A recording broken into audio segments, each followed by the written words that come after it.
হরি ওম সবাইকে, হরি ওম।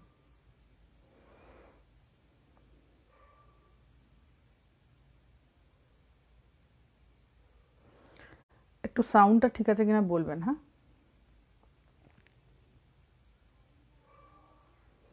ওকে, thank you. কিছুজন add হোক, আমি শুরু করছি।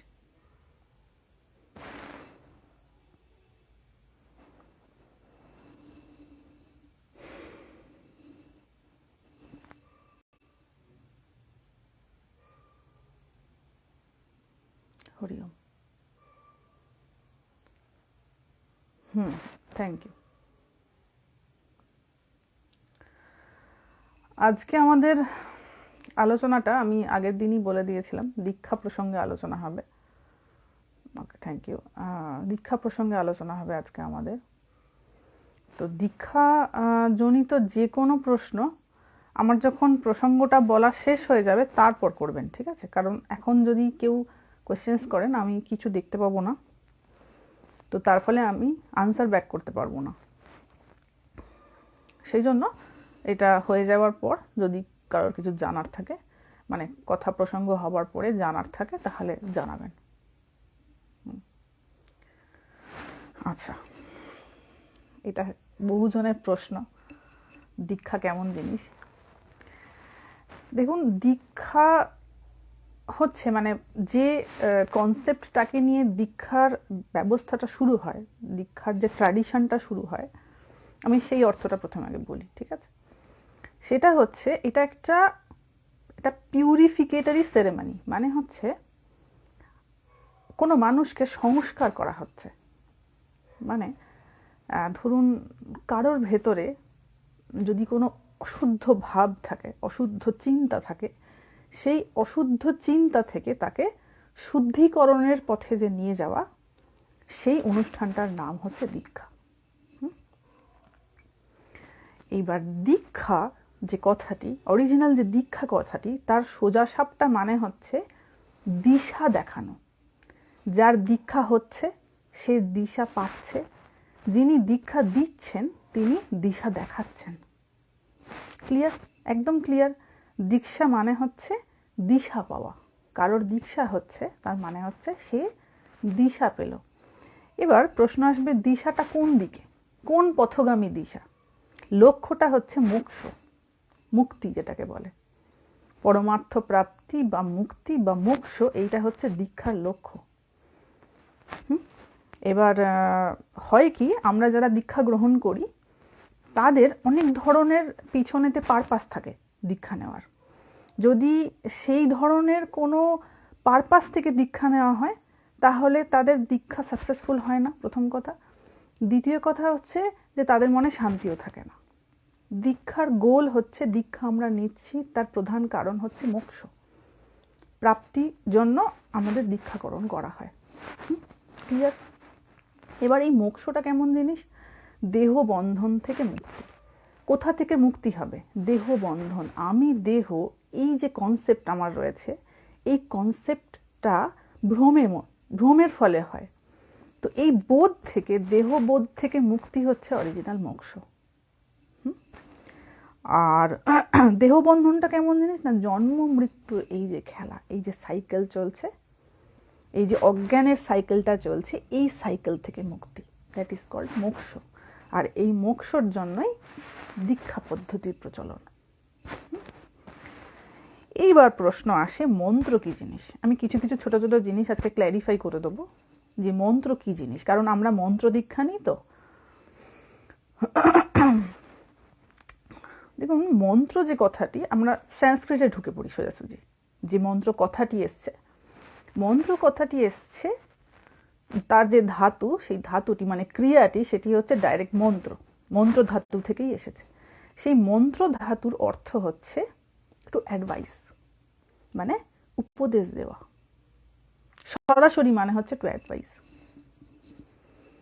তার মানে হচ্ছে এটা, মানে যখন মন্ত্র দীক্ষা হচ্ছে, মানে এমন একটা কিছু দীক্ষার্থীকে অ্যাডভাইস করা হচ্ছে থ্রু মন্ত্র, তাকে এমন একটা দিশা দেখানো হচ্ছে যাতে সে মোক্ষের পথে এগিয়ে যেতে পারে। দ্যাট ইজ কল্ড মন্ত্র দীক্ষা। মোক্ষ লাভের জন্য বা মোক্ষগামী যে দিশা, সেইটাতে সে যাবে কেমন করে, তার জন্য একটি মিডিয়া হচ্ছে ওই মন্ত্র। তাকে অ্যাডভাইস করা হচ্ছে, গুরু শিষ্যকে অ্যাডভাইস করছেন, উপদেশ দিচ্ছেন তার শারীরিক এবং মানসিক গঠন অনুযায়ী সে কোন মন্ত্র মানে কোন উপদেশকে অবলম্বন করলে তার মোক্ষ পথটা সহজ হয়ে যায়, সেইটা বুঝে গুরু শিষ্যকে এই মন্ত্র দীক্ষা দেন। তো মন্ত্র দীক্ষার মানে হচ্ছে এমন একটা দিশা দেখানো যেটা দিয়ে সে মোক্ষ লাভ করবে, এবং তার মিডিয়া হচ্ছে মন্ত্র। মন্ত্রটা বারংবার জপ করতে করতে তার ওই দিশাটা সে পাবে, মানে তার ওই যে মোক্ষ প্রাপ্তি, তার রাস্তাটা খুলে যাবে, কারণ এগোতে তো তাকেই হবে। মন্ত্র দীক্ষা ছাড়া অন্য কোনো দীক্ষা হয় না। সন্ন্যাস দীক্ষা হয়, সেটাও থ্রু মন্ত্র হয়, ঠিক আছে।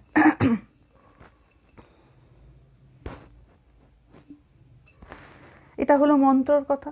এবার মন্ত্র সম্পর্কে শাস্ত্রে একটি কথা আছে, বেদে একটি কথা আছে, সেটা হচ্ছে মনোনাথ ত্রায়তে ইতি মন্ত্র। মনোনাথ ত্রায়তে ইতি মন্ত্র। মন্ত্র কি জিনিস সেখানেতে বলা হচ্ছে মনোনাথ, মানে যেটি মনন করলে, যেটি নিরন্তর চিন্তা করলে ত্রায়তে অর্থাৎ ত্রাণ পাওয়া যায়। কি থেকে ত্রাণ পাওয়া যায়? সকল প্রকার ভয় হইতে। যত আমি ধীরে ধীরে মন্ত্রর অধ্যয়ন করব, জপ করতে থাকব, আমার সকল প্রকারের ভয়, সকল প্রকারের সংশয়, সেইটা থেকে আমি মুক্ত হতে পারবো। সেটি হচ্ছে মন্ত্র। ক্লিয়ার? যেটিকে বারংবার জপ করে ভয় শূন্য হওয়া যায়। এগুলো হচ্ছে মানে অরিজিনাল কনসেপ্ট অফ মন্ত্র, অরিজিনাল কনসেপ্ট অফ মন্ত্র দীক্ষা, ঠিক আছে। এবার কে কিভাবে নিচ্ছেন, কে কিভাবে পেয়েছেন, কে কিভাবে দিচ্ছেন, সেটা তার নিজের ব্যক্তিগত ব্যাপার, কিন্তু অরিজিনাল কনসেপ্ট ইজ দিস। এইবার আসে, আমরা করি কি, আমরা গুরু খুঁজি।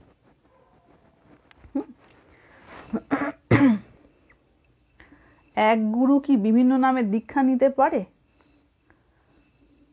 বিভিন্ন নামে দীক্ষা নিতে পারে, এটা আমি ঠিক বুঝলাম না, পরে কোয়েশ্চেনটা করবেন। এবার প্রশ্ন হলো শিষ্যকে। আমরা জেনারেলি হয় কি, গুরু সার্চ করি।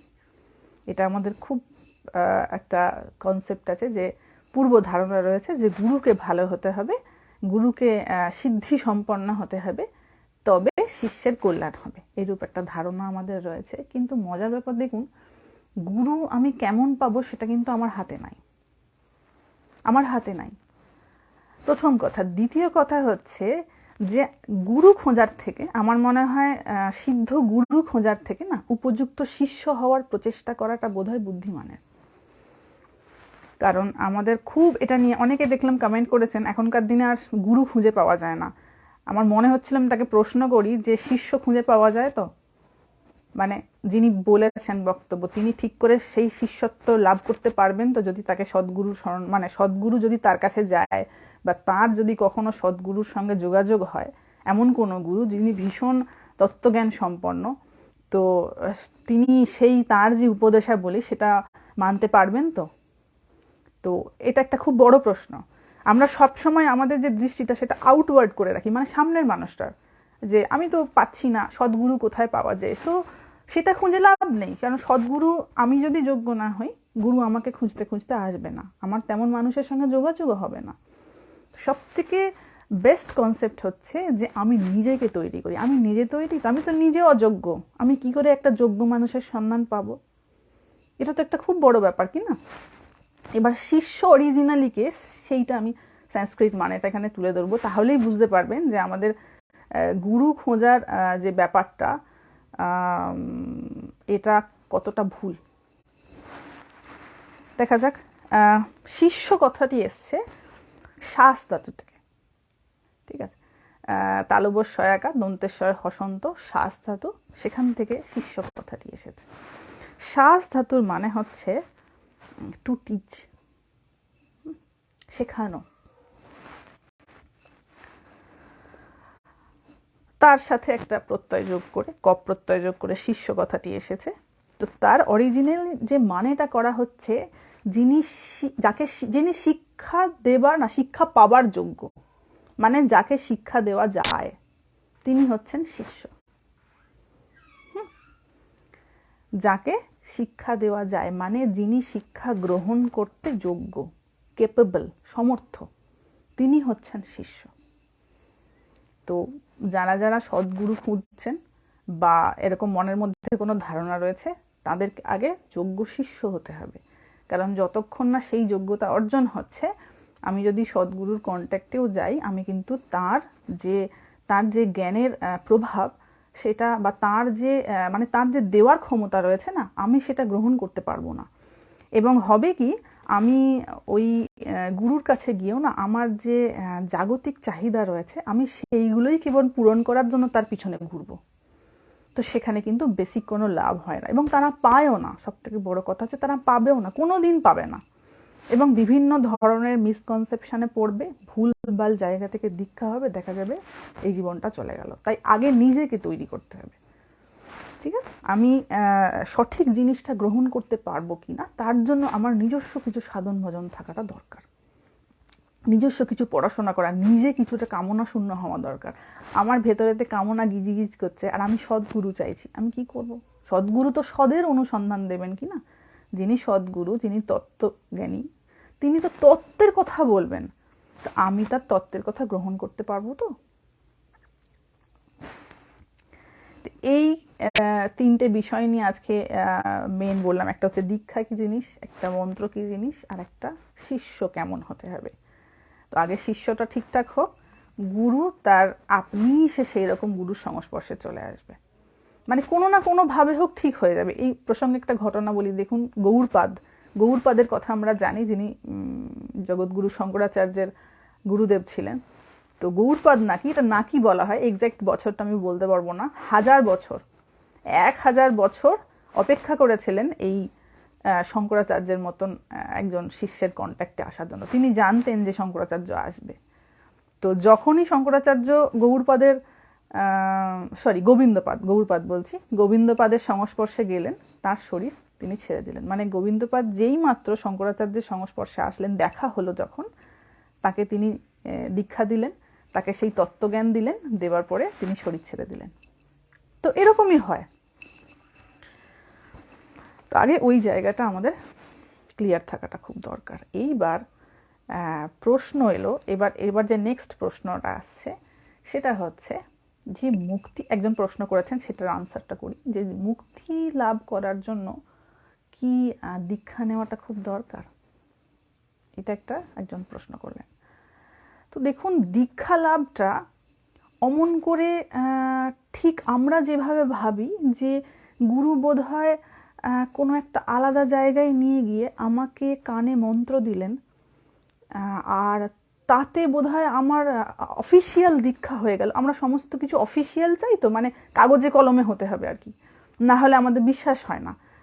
বোধহয় আলাদা কোনো ঘরে গিয়ে তিনি একটা কিছু মন্ত্রতন্ত্র বলে দিলেন আমাদের কানে, আর আমার মনে হয় যে আমার দীক্ষা হয়ে গেছে।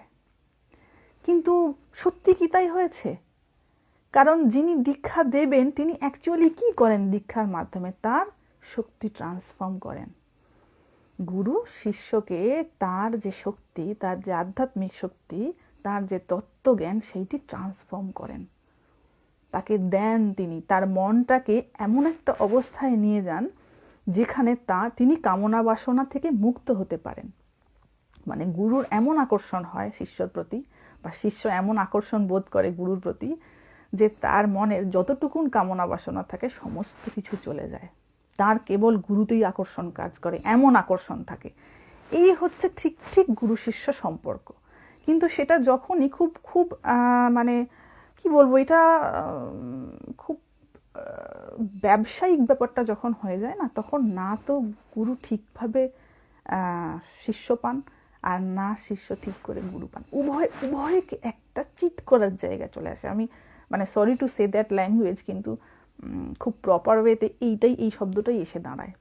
পরস্পরকে ঠকানোর জায়গা। ইনি ভাবছেন আমি ওর থেকে কি পেতে পারি, মানে কতটা কি বৈষয়িক জিনিস পেতে পারি, আর শিষ্য ভাবছেন যে আমি গুরুর কাছ থেকে কতটা তার সম্পদ, মানে তার যাটুকু রয়েছে আধ্যাত্মিক শক্তি, সেটা আমি কেমন করে কাজে লাগিয়ে আমার কামনাটা পূরণ করে নিতে পারি। তো পরস্পরকে কিন্তু চিট করার ব্যাপার চলে আসে। অরিজিনাল দীক্ষা কিন্তু নয়।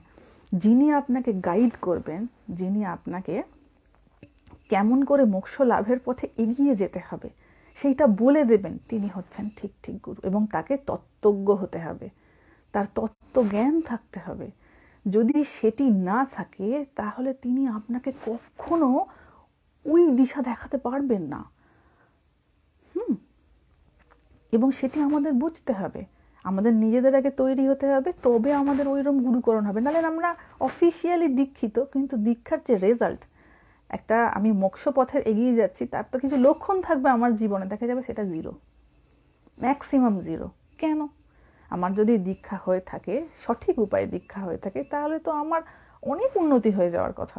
2 বছর, 5 বছর, 10 বছর জব করার পর আমার তো মানসিক স্তর অনেক উন্নত স্তরে চলে যাওয়ার কথা, কিন্তু কই সেটা যাচ্ছে না তো, তাই না? তাই শুধুমাত্র ওই মন্ত্র আমি শুনলাম আর আমার দীক্ষা হয়ে গেছে, এই কনসেপ্ট কিন্তু দীক্ষা না। আমি মনে করতে পারি আমার দীক্ষা হয়েছে, কিন্তু দীক্ষা হয়নি। দীক্ষা হচ্ছে তখনই যখন গুরু তার নিজের তত্ত্বজ্ঞান, কেমন করে আপনি মোক্ষের পথে এগিয়ে যাবেন, এবং তার অনেক টাইপ অফ গাইডেন্স রয়েছে।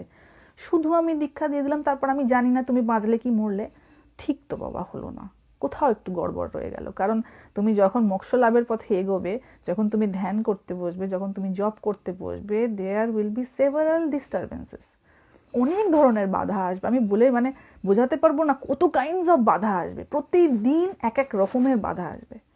তো সেইগুলো আমি যদি ডিসকাস না করতে পারি, আমি যদি তাকে বলতে না পারি যে আমার ধ্যানে এই ডিস্টারবেন্স হচ্ছে, আমি কাটাবো কি করে? মোক্ষ তো অনেক দূরের কথা, তাই নয় কি?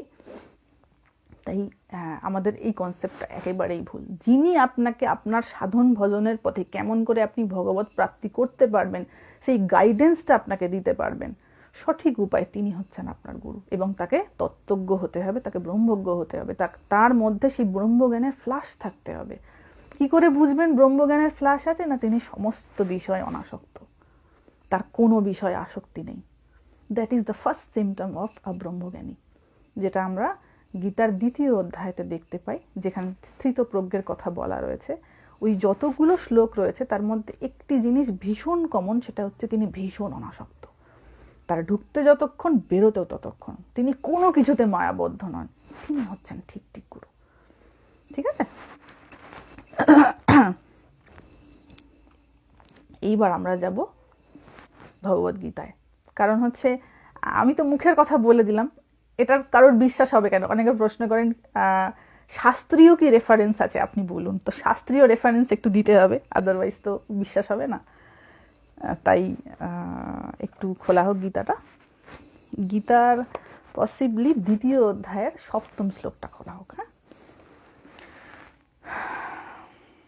2য় অধ্যায়ের 7ম শ্লোক।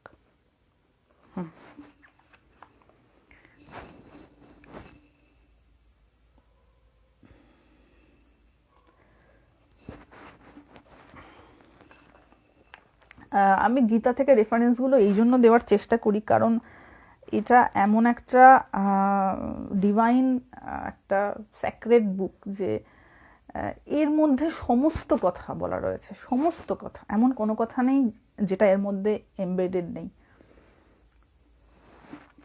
তাই 7ম শ্লোকটা খোলা হোক।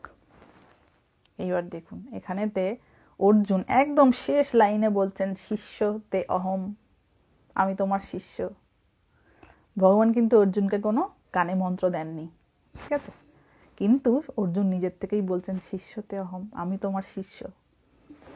তো আমরা প্রথম লাইনটা পড়ি, একটু ব্যাকগ্রাউন্ডটা বলে নিই, একবারে ডাইরেক্ট গীতা শ্লোকে আসলে বোঝা যাবে না। ব্যাকগ্রাউন্ডটা হচ্ছে এই যে যুদ্ধক্ষেত্রে কৌরবরা এবং পাণ্ডবরা সামনাসামনি মুখোমুখি হয়েছেন, এবং সেখানেতে অর্জুন ভীষ্ম এবং দ্রোণ, বিশেষত ভীষ্ম এবং দ্রোণ বা পরিবারবর্গকে দেখে এতটাই পাজলড হয়ে গেছে যে ও ডিসিশন নিয়েছে, আমি যুদ্ধ করব না।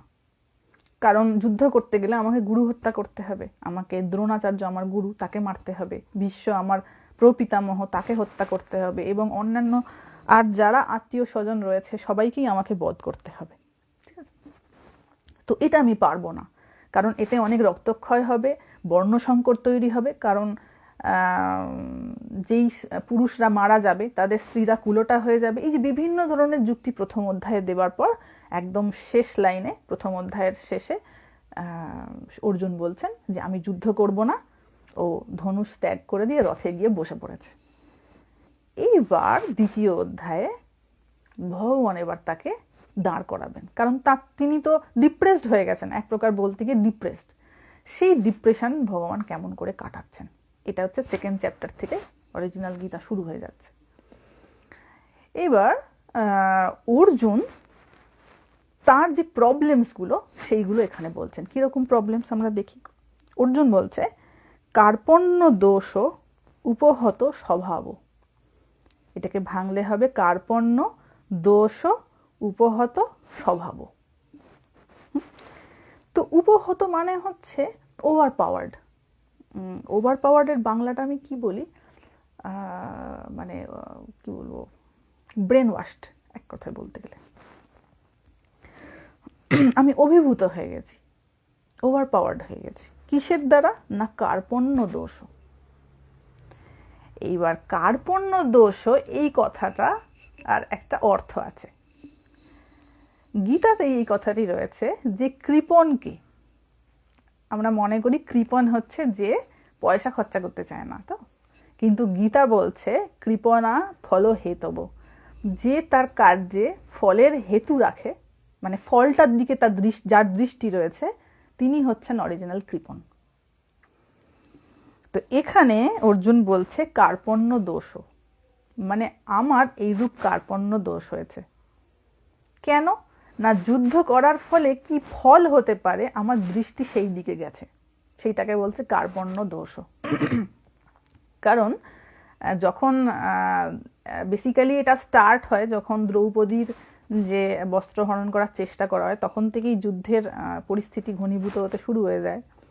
তো সেখানেতে অর্জুন অনেক আপনার ভাউজ নিয়েছিল, মানে শপথ নিয়েছিল যে আমি এই করব, ওই করব, সেই করব। কিন্তু যখন যুদ্ধক্ষেত্রে এসে উপস্থিত হয় তখন অর্জুনের হাত কাঁপতে থাকে। ভগবান যখন তাকে বলছেন যে এটা তুমি কি করছো, এই ক্রাইসিসে কিন্তু এই ধরনের মানে ক্লিবতা তোমাকে মানায় না। তুমি যে শপথগুলো নিয়েছো, তুমি যে কথাগুলো দিয়েছো, সেগুলো যখন রাখার সময় আসছে তোমাকে তো যুদ্ধ করতে হবে। তো যুদ্ধ যদি না করো তাহলে তো খুব সমস্যা তৈরি হয়ে যাবে। তখন অর্জুন বলছেন যে কার্পণ্য দোষ উপহত স্বভাব, আমার যে নেচার সেটা কি হয়েছে কার্পণ্য দোষের দ্বারা উপহত, মানে আমি এই ফলের আকাঙ্ক্ষা করতে গিয়ে ওভার পাওয়ার্ড হয়ে গেছি। তারপরে বলছেন পৃচ্ছামি ত্বম ধর্ম সংমূঢ় চেতা। পৃচ্ছামি মানে আই আস্ক, আমি জিজ্ঞাসা করছি। ত্বম তোমাকে, ত্বম মানে হচ্ছে তোমাকে, আমি তোমাকে জিজ্ঞাসা করছি। পৃচ্ছামি ত্বম ধর্ম সংমূঢ় চেতা। ধর্ম সংমূঢ় চেতা মানে হচ্ছে যার চেতনা, মানে ধর্মবোধটা যার সংমূঢ় হয়ে গেছে, ধর্ম সম্পর্কে বোধটা, তার কি করণীয় আর কোনটা অকরণীয় এই ব্যাপারে তার চেতনা সংমূঢ়, মোহগ্রস্ত হয়ে গেছে। অর্জুন এটা নিজের সম্পর্কে বলছেন যে ধর্ম সংমূঢ় চেতা, আমার ধর্ম সম্পর্কে যে বোধ, আমার যে কর্তব্য বোধ, আমার যে কি করণীয় কি অকরণীয় এই বোধটা সম্পর্কে আমি মোহগ্রস্ত হয়ে গেছি। ওই জন্য জিজ্ঞাসা করছেন পৃচ্ছামি ত্বম, আমি তোমাকে জিজ্ঞাসা করছি। কি জিজ্ঞাসা করছি? যৎ শ্রেয়।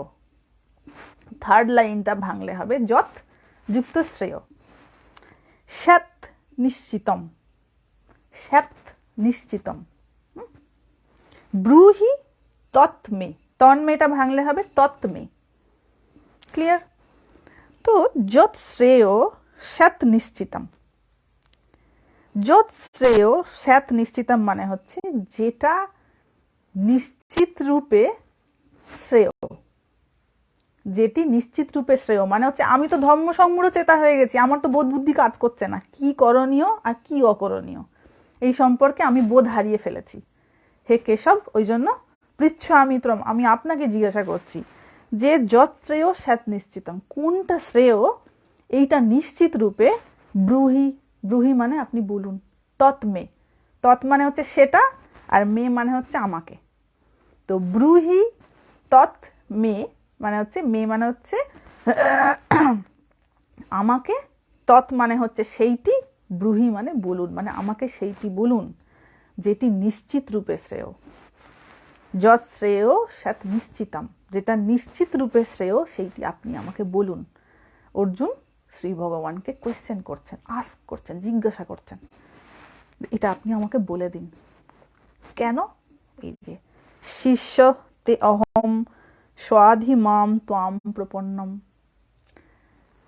শিষ্য তে অহম, অহম মানে বোঝা যাচ্ছে আমি, তে মানে হচ্ছে আপনার বা তোমার, শিষ্য মানে শিষ্য মানে আমি আপনার শিষ্য। তাহলে দেখুন এখানে একটা খুব বড় প্রশ্ন আসছে যে অর্জুন কেন এখানে বলল যে আমি আপনার শিষ্য। তাহলে আমরা শিষ্য বলতে যেটা বুঝি অরিজিনাল কনসেপ্ট কিন্তু শিষ্য তা নয়। শিষ্যতে অহম সাধিমাম, সাধিমাম, সাধি মানে হচ্ছে ইনস্ট্রাক্ট করা, নির্দেশ করা, অ্যাডভাইস করা। আপনি আমাকে ইনস্ট্রাক্ট করুন, আপনি আমাকে নির্দেশ করুন। ত্বাম প্রপন্নম, আমি আপনার, প্রপন্নম মানে হচ্ছে শরণাগত, আমি আপনার শরণ নিয়েছি, তাই আপনি আমাকে ইনস্ট্রাক্ট করুন, আপনি আমাকে বলুন যে কোনটা আমার জন্য শ্রেয়। আমি আপনাকে জিজ্ঞাসা করছি কারণ আমি ধর্ম সম্মূঢ়চেতা হয়ে গেছি, আমার আর বোধ বুদ্ধি কাজ করছে না, আমি পাজলড। তো দেখুন এখানে একটা জিনিস যেটার জন্য এই শ্লোকটা বলা, শিষ্য কথাটি সম্পর্কে। তো এখানে শিষ্য অর্জুন কি করে হলো না, তিনি ভগবান শ্রীকৃষ্ণের শরণাগত হয়েছেন এবং কোনটি তার পক্ষে মানে সব থেকে শ্রেষ্ঠ সেইটি তিনি জিজ্ঞাসা করছেন এবং ভগবান শ্রীকৃষ্ণ সেখানে তাকে এটি অ্যাডভাইস করবেন। তো that is the real relation between Guru and শিষ্য। যখনই আমি কোনো ব্যক্তির কাছে তত্ত্ব অনুসন্ধান করার জন্য শরণাগত হচ্ছি, তৎক্ষণাৎ তিনি আমার গুরু এবং আমি তার শিষ্য। গীতাতে তো তাই বলছে। তার জন্য আলাদা করে আমার কানে মন্ত্র নেবার দরকার নাই। আশা করি ক্লিয়ার এই শ্লোকটা। এবং এরপরে যে শ্লোকটি আলোচনা করব সেটি হচ্ছে এই গীতারই 6ষ্ঠ অধ্যায়ের 34 নম্বর শ্লোক। চলে যাই আমরা সোজা 6ষ্ঠ অধ্যায়ের 34 নম্বর, 6ষ্ঠ অধ্যায়ের না, 6ষ্ঠ না, সরি 4র্থ অধ্যায়ের, হ্যাঁ সরি 4র্থ অধ্যায়ের 34 নম্বর। এত শ্লোক না গুলিয়ে যায়, 700টা শ্লোক গীতার। 34 নম্বর।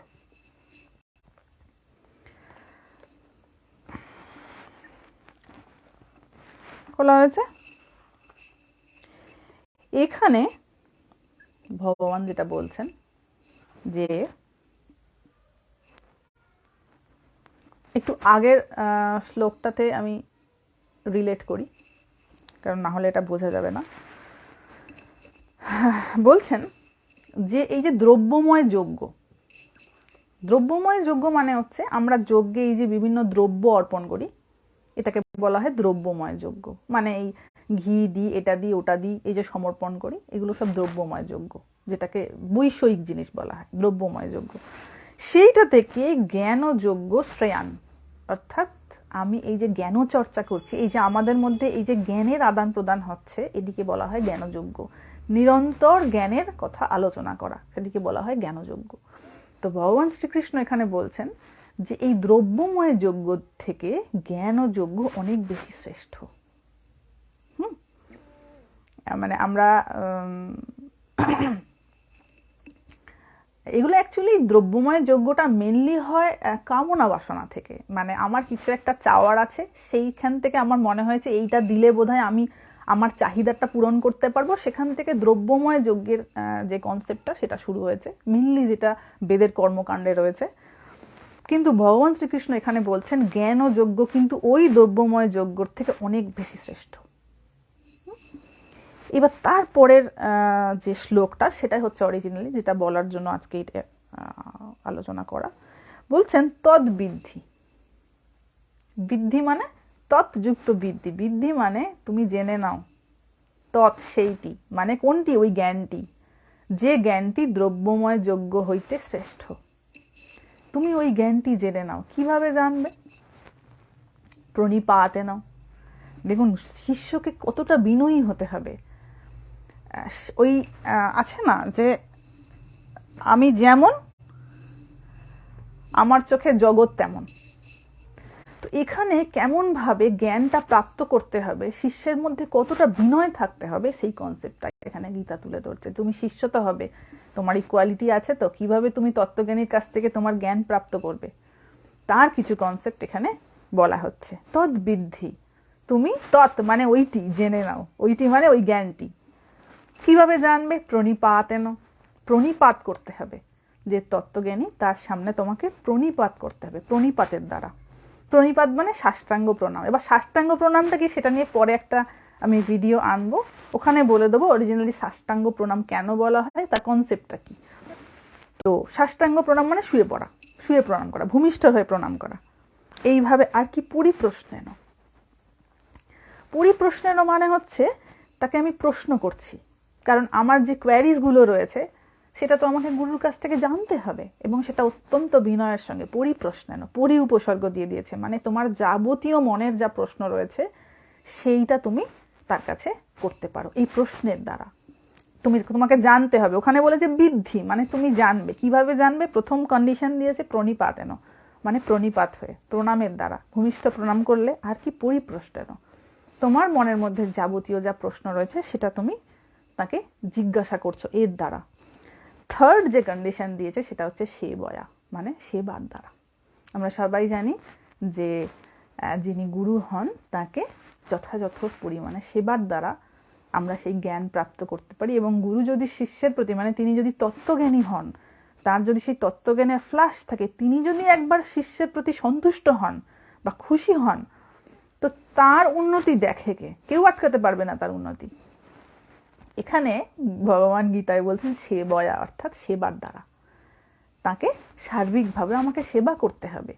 বিনা সেবায় আমি তার কাছ থেকে তত্ত্বজ্ঞান পাবো না। আমার যদি মনে হয় আমি ফ্রিতে তত্ত্বজ্ঞান পেয়ে যাবো, কোনো রকম শ্রম দেবো না, কোনো রকম কিচ্ছু তাকে দেবো না, আমি এমনি এমনি জ্ঞান পেয়ে যাবো, ওই জ্ঞান বাবা টিকবে না, ওই জ্ঞান ধরে রাখতে পারবে না। ওই জন্য প্রথমে বলছে তোমাকে সেবা করতে হবে তার। তারপরের লাইনে বলছেন উপদেক্ষন্তি তে জ্ঞানম জ্ঞানীন তত্ত্বদর্শিন। উপদেক্ষন্তি তে জ্ঞানম জ্ঞানীন তত্ত্বদর্শিন। এগুলো সব যুক্তাক্ষরে বাবা ভেঙে পড়তে হবে একটু, তবে মানেটা বুঝতে পারা যাবে। জ্ঞানীন তত্ত্বদর্শিন। তো তারপরে কি হবে? উপদেক্ষন্তি, তোমাকে উপদেশ করবেন। কি কি উপদেশ করবেন? দেখুন এখানে দেক্ষন্তি কথাটা বলা রয়েছে, ঠিক আছে? দীক্ষা কথার কিন্তু অর্থ এর ভেতর ঢুকে রয়েছে। তোমাকে অ্যাডভাইস করবেন, তোমাকে দিশা দেখাবেন তিনি। কে দিশা দেখাবেন? জ্ঞানী ন তত্ত্বদর্শী ন, তত্ত্বদর্শী জ্ঞানী, যিনি সেই ট্রুথকে দর্শন করেছেন, যিনি ব্রহ্ম কি এটি উপলব্ধি করতে পেরেছেন, এই রূপ তত্ত্বদর্শী জ্ঞানী। তে অর্থাৎ তোমাকে, এখানে যে তে কথাটি রয়েছে মানে তোমাকে, তোমাকে জ্ঞানম মানে জ্ঞান, উপদেক্ষন্তি অর্থাৎ উপদেশ করবেন। ক্লিয়ার? তো তত্ত্বদর্শী জ্ঞানী তোমাকে যে উপদেশ করবেন, সেই জ্ঞান যা মহামূল্যবান, যার কোনো মূল্য নাই, অমূল্য, তিনি মোক্ষের পথে নিয়ে যাবেন। মোক্ষের আবার কোনো মূল্য আছে নাকি? সে তো অমূল্য, তাই না? এটা তো অমূল্য জিনিস, তার তো কোনো ভ্যালু, মানে ওরকম করে ভ্যালু দিয়ে তো কেনা যাবে না। তো এই যে অমূল্য জিনিসটি তোমাকে দান করবেন, তোমার ভালো মন্দ সমস্ত কিছুর দায়ভার নিয়ে তিনি যে তোমাকে তরি পার করাবেন, তার জন্য তো বাবা তোমাকে কিছু দিতে হবে তাকে। এই জন্য বলছেন প্রণিপাতেন পরিপ্রশ্নেন সেবয়া। এক প্রণিপাতের দ্বারা, এক পরিপ্রশ্নের দ্বারা, একটা হচ্ছে সেবার দ্বারা। এই তিনটের দ্বারা তুমি সেই তত্ত্ব তার থেকে জানতে পারবে, এবং তখন তুষ্ট হয়ে ওই তত্ত্বজ্ঞানী ঋষি, তত্ত্বজ্ঞানী পুরুষ, তিনি তোমাকে সেই জ্ঞান উপদেশ করবেন, তিনি তোমাকে গাইড করবেন যে তুমি কিভাবে এগোবে।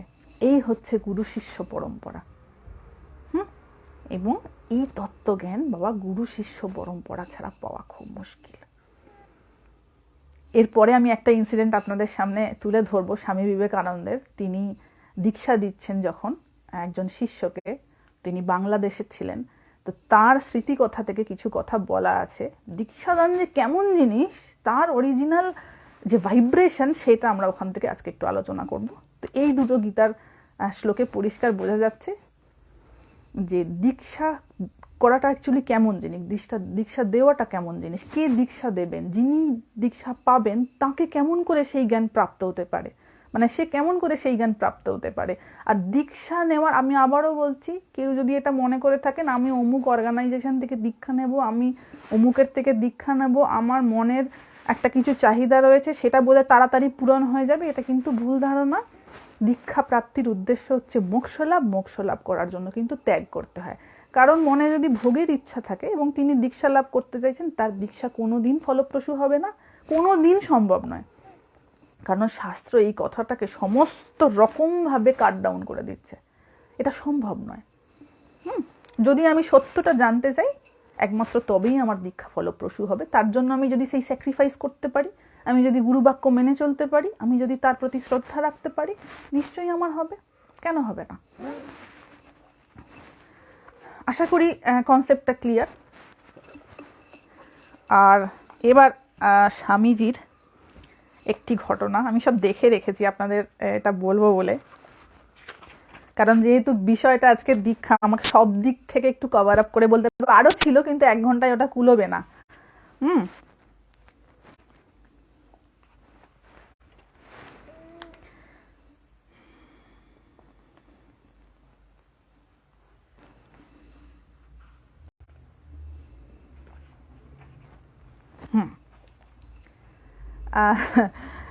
যাকে দীক্ষা দিয়েছেন স্বামীজি, তার নাম ছিল শরৎচন্দ্র চক্রবর্তী। আমরা স্বামী শিষ্য সংবাদে সেই ইন্টারাকশনটা পাই। শিষ্য শরৎচন্দ্র চক্রবর্তী এবং স্বামী বিবেকানন্দের যে কনভারসেশন, কথাবার্তা, সেটি স্বামী শিষ্য সংবাদ নামে একটি পুস্তকেতে রয়েছে। সাধারণ একটি পুস্তক। সেখানেতে যেদিন শরৎচন্দ্র চক্রবর্তী মহাশয়ের দীক্ষা হয়েছিল স্বামীজির কাছে, তার কিছু ইনসিডেন্ট উনি তুলে ধরেছেন, ঘটনা।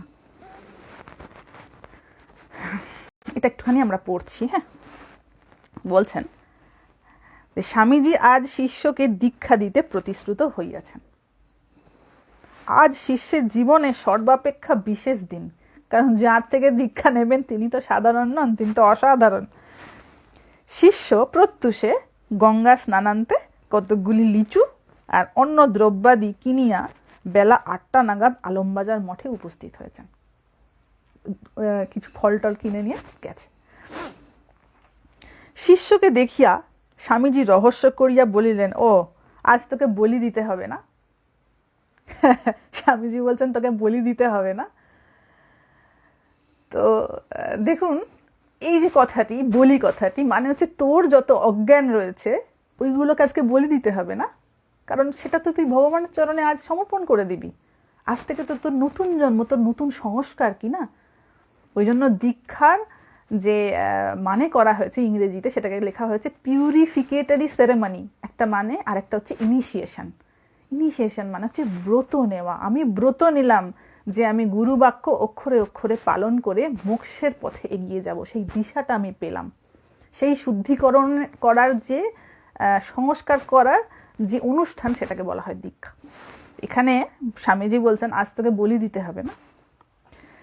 স্বামীজি শিষ্যকে ওই কথা বলিয়া আবার হাস্যমুখে সকলের সঙ্গে আমেরিকার নানা প্রসঙ্গ কইতে লাগিলেন।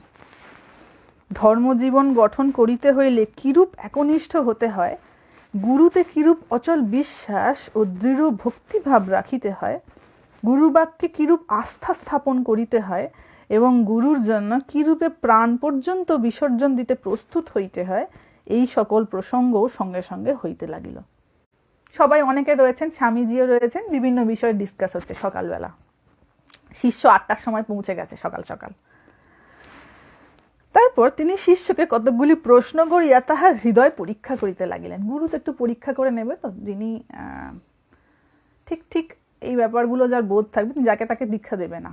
ওই জন্য আমি বললাম যে দীক্ষা নেওয়ারও যোগ্য হতে হয়।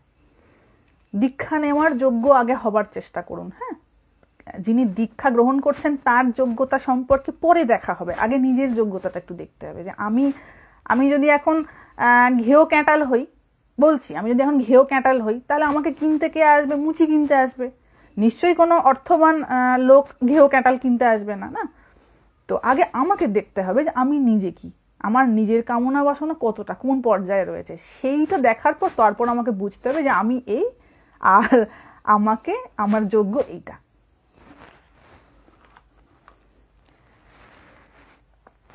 স্বামীজি তারপর বলছেন, তার হৃদয় পরীক্ষা করছেন, মনের ভিতরে কি আছে, ঠিক করে গুরুর প্রতি তার আস্থা থাকবে তো। এবার স্বামীজি বলছেন, আমি তোকে যখন যে কাজ করতে বলবো তখনই তো যথাসাধ্য করবি তো। যদি গঙ্গায় ঝাঁপ দিতে বা ছাদের উপর লাফিয়ে পড়লে তোর মঙ্গল হবে বুঝে তাই করতে বলি, তাহলে তাও অবিচারে করতে পারবি তো। স্বামীজি পরীক্ষা করে দেখছেন, বলছেন এখনো ভেবে দেখ, নইলে সহসা গুরু বলে গ্রহণ করতে এগুসনি। এইরূপে কয়েকটি প্রশ্ন করিয়া স্বামীজি শিষ্যের মনের বিশ্বাসের দৌড়টা বুঝিতে লাগিলেন। তাহলে দেখুন কত রকম ভাবে উনি চেক করছেন, তুই পারবি তো, আমি তোকে যদি বলি ছাদ থেকে ঝাঁপ দে তুই ঝাঁপ দিতে পারবি তো। এই বিশ্বাস এবং নিষ্ঠাটা থাকতে হবে, যদি থাকে তবেই গুরুকরণ করাটা ঠিক আছে, আদারওয়াইজ দরকার নেই বাবা, সত্যি দরকার নেই। শিষ্য নত শিরে পারিব বলিয়া প্রতি প্রশ্নের উত্তর দিতে লাগিল। তাঁরও এমন ভালোবাসা ছিল স্বামীজির প্রতি যে হ্যাঁ আপনি বললে আমি ঝাঁপও দিয়ে দেবো। এইবার স্বামীজি বলছেন যিনি এই সংসার মায়ার পারে নিয়ে যান, মানে অন্যান্য পিছনে যত মায়ার সঙ্গে আমার যুক্ত হয়ে রয়েছি, আমি যত সম্পর্ক হয়ে রয়েছে মায়ার সঙ্গে, সেইগুলো পারে নিয়ে যান যিনি কৃপা করে সমস্ত মানসিক অ্যাধিব্যাধি বিনষ্ট করেন, তিনি যথার্থ গুরু। আমার যত মানসিক অন্যান্য অগরম বগরম রয়েছে ও সব কাটিয়ে দেবে, তার কৃপায় এটি সম্ভব, তিনি যথার্থ গুরু। বলছেন আগে শিষ্যেরা গুরুর আশ্রমে গমন করত, গুরু অধিকারী বুঝলে তাকে দীক্ষিত করে বেদ পাঠ করাতেন। তাহলে আমাদের ভারতের যে সিস্টেম সেটা দেখছেন তো কিরকম, এখন সেটা কোন জায়গায় এসে দাঁড়িয়েছে। তো আমরা মানে সব থেকে বেশি কি ব্যাপারটা বলুন তো, অন্য আমাকে যতটা না চিট করে ফ্রড করে, আমি নিজেকে তার থেকে বেশি ফ্রড করি, নিজেকে তার থেকে বেশি চিট করি, কারণ আমি নিজেকে অনেক বেশি কিছু ভেবে ফেলি কিনা। আমার ভেতরেতে নোংরা চিন্তা ভাবনায় যদি পরিপূর্ণ থাকে তাহলে কি করে সেটা সম্ভব হবে। আমার সামনে কেউ একটা উন্নতি করছে, সেটা দেখে আমার ভেতরটা বেশ জ্বলছে, আমি কি করে বলবো আমি ভালো মানুষ, তাই নয় কি? কেউ আমাকে একটা কিছু বাজে কথা বললো, আমি সঙ্গে সঙ্গে তাকে 10টা বাজে কথা শুনিয়ে দিলাম, আমি কি করে বলবো আমি ভালো মানুষ? সম্ভব নয়, তাই না? একটু সহ্য, একটু ধৈর্য, একটু নিষ্ঠা থাকা দরকার। ভালো মানুষের পরিচয় এটাই, সে প্রতিশোধ না, সে সংশোধনে বিশ্বাসী। যে সত্যিকারের ভালো মানুষ হবে সে প্রতিশোধে বিশ্বাস করবে না, সে সংশোধনে বিশ্বাস করবে। যে প্রকৃত বাবা মা হবে সে যখন রাগ করবে না সন্তানের উপর, গুরু যখন রাগ করবে শিষ্যের উপর, তার নিজের রাগটা মেটানোর জন্য নয়, তাকে সংশোধনের জন্য। অনেক ক্ষেত্রে হয় কি, বাবা মা একটু রেগে গেলে দুমদাম পিটিয়ে দিল, হয়তো বাইরে থেকে ফিরেছে, মুড খারাপ হয়ে গেছে, বাচ্চাটা বদমাইশি করে দুমদাম পিটিয়ে দিল। তার উদ্দেশ্য কিন্তু এটা নয় যে আমি বাচ্চাটাকে সংশোধন করব, তার উদ্দেশ্য হচ্ছে এটা, আমার মনে রাগ হয়েছে, যেখানে খুশি আমার ওই বিষটাকে ঢালতে হবে। কেউ শুনবে না, জগতের বাইরে কে শুনবে কার কি রাগ হয়েছে, এক চড় মেরে দেবে। তো সামনে যে বাড়িতে রয়েছে তার উপর রাগ বের করলাম। তো অরিজিনাল কনসেপ্ট কিন্তু তা নয়। ক্রোধ, যে ভালো মানুষ, যে জ্ঞানী ব্যক্তি, সে ক্রোধও ভেবে করে, তার ক্রোধ ওইরকম পাগলের মতন ক্রোধ নয়।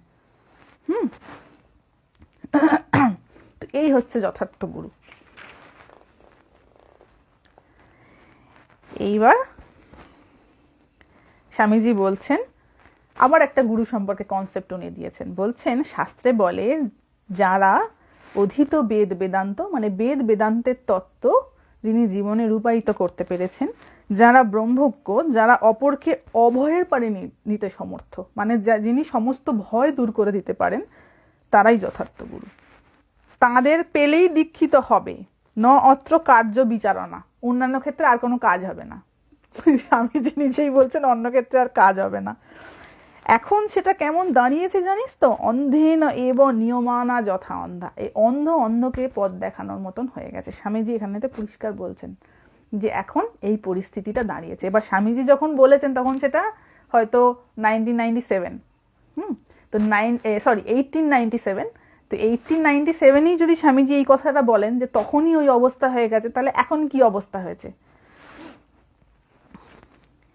তারপরে বেলা প্রায় 9টা হইয়াছে, 9টা বেজে গেছে। স্বামীজি আজ গঙ্গায় না যাইয়া বাড়িতেই স্নান করিলেন। গঙ্গা স্নানে স্বামীজি যাননি, ঘরেই স্নান করেছেন। স্নানান্তে নূতন একটি গৈরিক বস্ত্র পরিধান করিয়া মৃদুপদ, একটু কল্পনা করুন না, এর নাম লীলা অনুধ্যান। যখন আমরা কোনো জিনিসকে ব্যাখ্যা করছি, কোনো জিনিস যখন আমরা শুনছি, আর সেই বিষয়ে যখন আমাদের কল্পনা কাজ করছে না, এটা লীলা অনুধ্যান, মানে আমরা কিন্তু আর এই পিরিয়ডে নেই, আমরা চলে গেছি স্বামীজির সঙ্গে।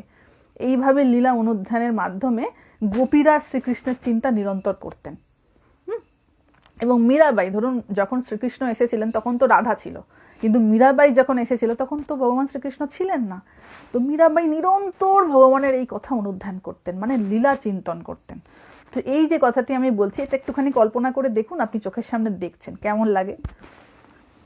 স্নানান্তে মানে স্নানান্তে, স্নান করার শেষে নূতন একটি গৈরিক বস্ত্র পরিধান করিয়া মৃদু পদে ঠাকুর ঘরে প্রবেশ করত পূজার আসনে উপবেশন করিলেন। স্বামীজি পূজার আসনে বসলেন। ভাবুন, স্বামীজি ওই রকম একটা মানুষ, ওই রকম একটা মহাপুরুষ, একটা নতুন গৈরিক বস্ত্র পরেছেন, জল করছে একেবারে সূর্যের মতন, স্বামীজি উপবেশন করেছেন পূজার আসনে। শিষ্য ঠাকুর ঘরে প্রবেশ না করিয়া বাহিরেই প্রতীক্ষা করিল। স্বামীজি ডাকেলে তবে যাইবে। স্বামীজি আগে ঢুকেছেন ঠাকুর ঘরে, তারপরে শিষ্য বাইরে গেটের সামনে অপেক্ষা করছে।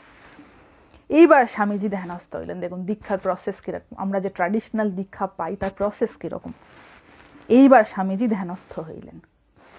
মুক্ত পদ্মাসন, বুঝতেই পারছেন, মুক্ত পদ্মাসনে বসেছেন। ঈষৎ মুদ্রিত নয়ন, হালকা চক্ষুটা বন্ধ রয়েছে।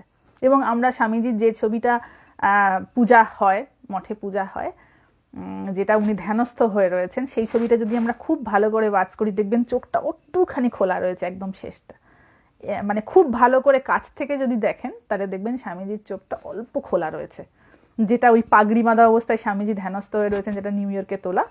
উনি ধ্যান শেখাতে শেখাতে ওরকম ভাবে মার্জড হয়ে গেছেন, সেই অবস্থায় ধ্যান, মানে ওই ধ্যানের ছবিটা তোলা হয়েছে।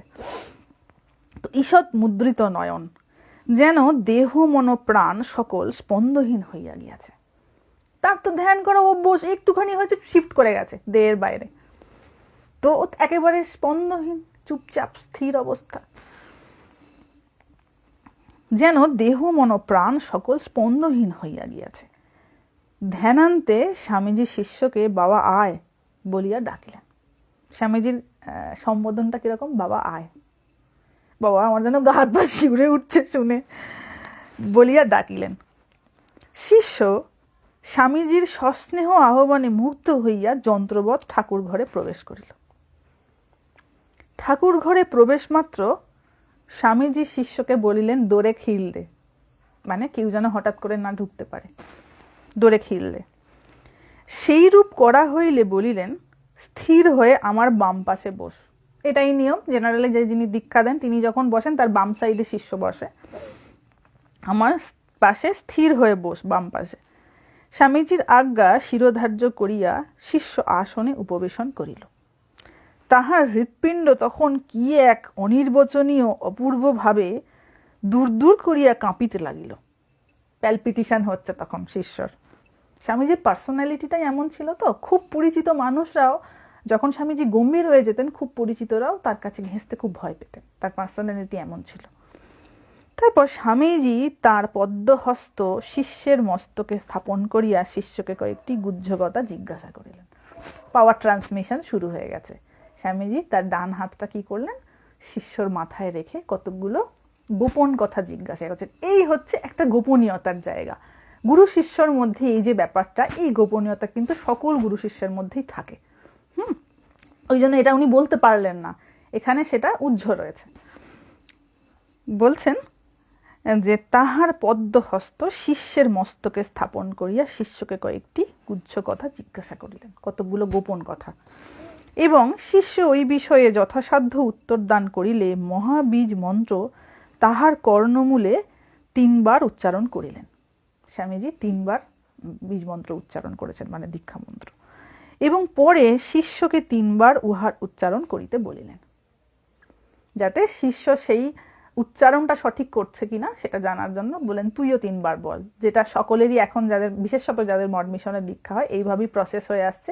গুরুদেব 3 বার বলেন আর শিষ্য সেটা 3 বার গুরুদেবকে বলে শোনায়। হ্যাঁ, উচ্চারণ করিতে বলিলেন।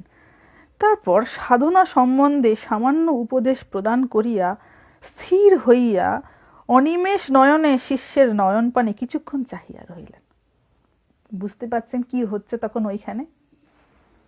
কি বলছেন আবারও বলি, সাধনা সম্বন্ধে সামান্য উপদেশ প্রদান করিয়া, স্বামীজি তাকে সাধনা কেমন করে করতে হবে, কিভাবে করতে হবে, তার অবস্থা অনুযায়ী সেইরূপ কিছু উপদেশ প্রদান করিয়া স্থির হইয়া অনিমেষ নয়নে, অনিমেষ নয়নে মানে হচ্ছে তার চোখের পলক পড়ছে না, একদম একভাবে দেখছে শিষ্যের দিকে, এবং এই যে দেখছে এইভাবেই কিন্তু পাওয়ার ট্রান্সমিশন হয়। ঠাকুরও এরকম করতেন, ঠাকুর এমনি করে ছুঁতেন আর সব কেমন হয়ে যেত, মানে ঠাকুর আবার এইসব এক্সপেরিমেন্ট করতেন তো শ্রীরামকৃষ্ণদেব, এই তোকে একটু দেখি তো, করতে করতে কি একটা করে দিল, এবার সে তার আর হুঁশ নেই, সে কেমন টলছে। এরকম বহু ঘটনা আমরা দেখতে পাই কথামৃতে। কাকে হয়তো তাকে মনে করতে গেছেন, দেখি তো একটু এর ঠিকঠাক, অনেকক্ষণ ধরে প্রার্থনা করছে, কিছু করে দিন, কিছু করে দিন, ও মা কিছু ওইসব টাচ করে কিছু, অ্যাকচুয়ালি কিছুই না, পাওয়ার ট্রান্সমিশন করতে গেছেন, আর ওর তো সেই ওয়্যার নেই, ও অবস্থা খারাপ হয়ে গেছে, কারণ আধার নেই তো।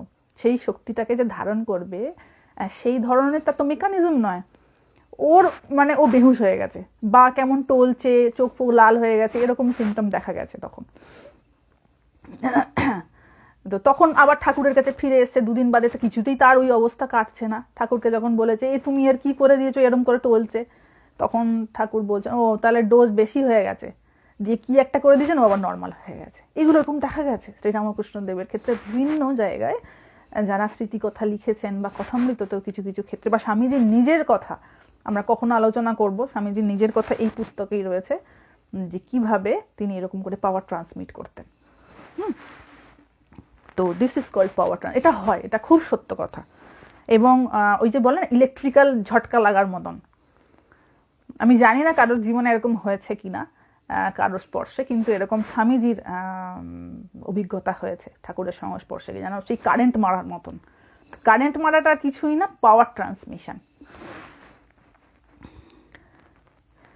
তো শিষ্যের মন, আচ্ছা, অনিমেষ নয়নে শিষ্যের নয়ন পানে কিছুক্ষণ চাহিয়া রহিলেন, বেশ কিছুক্ষণ হাঁ করে স্বামীজি তাকিয়ে রয়েছেন শিষ্যের দিকে।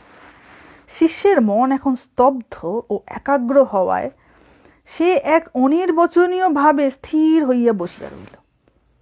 ওকে এমন একটা স্তরে লিফট করে দিয়েছেন স্বামীজি তার নিজের পাওয়ারের দ্বারা, অনির্বচনীয় মানে বলে বোঝানো যাবে না, যেটা বচনযোগ্য নয়, অনির্বচনীয় একটা ভাবে স্থির হয়ে বসে রয়েছে, নড়ছেও না, চড়ছেও না। কতক্ষণ এভাবে কাটিল তাহা কিছুমাত্র বুঝিতে পারিল না, মানে বুঝতে পারছেন তার কতক্ষণ সময় কেটেছে, ঘোর যাকে বলে, আমরা যেটাকে ঘোর বলি, তো এই ঘোরে তার কতটা সময় কেটেছে সে জানে না। তার মানেটা কি, তার আর ওই স্বাভাবিক অবস্থায় সে নেই, মানে যে শিষ্য সে তার যে স্বাভাবিক অবস্থা সেটা আর নেই। স্বামীজি তাকে মানে পাওয়ার ট্রান্সমিট করে তার অবস্থাটাকে একটা অন্য জায়গায় লেভেলে নিয়ে চলে গেছে, ওই জন্য তার হুঁশ নেই কত টাইম চলে গেছে, তো বুঝতে পারিনি কত সময় চলে গেছে। তারপর স্বামীজি বলিলেন গুরু দক্ষিণা দে। স্বামীজি নিজেই বলছেন দে গুরু দক্ষিণা। শিষ্য বলিল কি দিব? শুনিয়া স্বামীজি অনুমতি করলেন, যা ভাণ্ডার থেকে কোনো ফল নিয়ে আয়। শিষ্য দৌড়িয়া ভাণ্ডারে গেল এবং 10টি লিচু লইয়া পুনরায় ঠাকুর ঘরে আসিল। স্বামীজির হস্তে সেগুলি দিবা মাত্র তিনি একটি একটি করিয়া সেইগুলি সমস্ত খাইয়া ফেলিলেন, সব খেয়ে নিয়েছে স্বামীজি 10টা লিচু, এবং বলিলেন, যা তোর গুরু দক্ষিণা দেওয়া হয়ে গেল। এইটুকুন আজকে আলোচনা করলাম যে অ্যাকচুয়ালি দেখুন এই যে গুরুকরণ প্রসেসটা, এখানে যে সিচুয়েশনের কথা বলা হয়েছে, বুঝতে পারছেন তো, এই যে গুরুকরণ করা মানে এই যে শিষ্যত্ব যারা গ্রহণ করছে এবং যিনি দীক্ষাদান করছেন, এতগুলো আলোচনা করার মাধ্যমে এই ডিসিশনেই আসা যায় যে তাকে কিন্তু তত্ত্বজ্ঞ হতে হবে এক কথায়। এবং তত্ত্বজ্ঞ তিনি কি করে বুঝবো? তিনি সমস্ত বিষয়ে অনাসক্ত, তার কোনো কিছুতে কোনো আকর্ষণ নাই, কোনো আসক্তি নাই। আসক্তি মানে হচ্ছে সে ওইটার সাথে আইডেন্টিফায়ার না, সে যে কোনো মুহূর্তে সেটাকে ছেড়ে ফেলে দিতে পারে, যে কোনো সময় ছেড়ে ফেলে দিতে পারে। এই হচ্ছে, এরকম গুরু হতে হবে, এবং যিনি এমন করে আপনাকে গাইড করবেন যে তুমি কেমন করে মোক্ষ লাভের পথে এগিয়ে যাবে, কারণ মোক্ষ লাভের থেকে বড় প্রাপ্তি, বড় লাভ আর কিছু নাই। That is the concept of দীক্ষা এবং গুরুকরণ।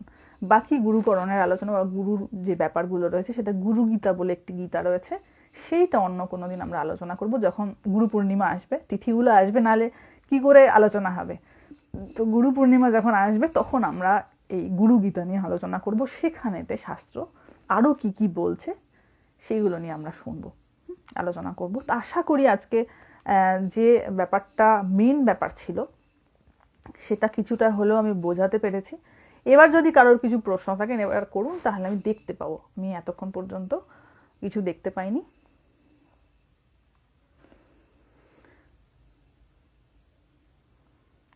সেই গুরুও নেই আর সেই শিষ্য নেই। Thank you. হ্যাঁ, এবং সেই রকম যদি কেউ প্রাপ্ত হন গুরু, তার কৃপাতে কিন্তু সব কিছু সম্ভব, সমস্ত কিছু সম্ভব। তিনি কৃপা করলে কি না সম্ভব, কারণ তার কৃপা স্বামীজি বলতেন না যে শ্রীরামকৃষ্ণদেবের কৃপা কটাক্ষে শত সহস্র বিবেকানন্দ তৈরি হতে পারত, কিন্তু তার কৃপা যে তিনি, তার ইচ্ছা, সেটা তার আমার প্রতি করুণা যে তিনি আমার এই দেহের মধ্যে দিয়ে কার্য করবেন।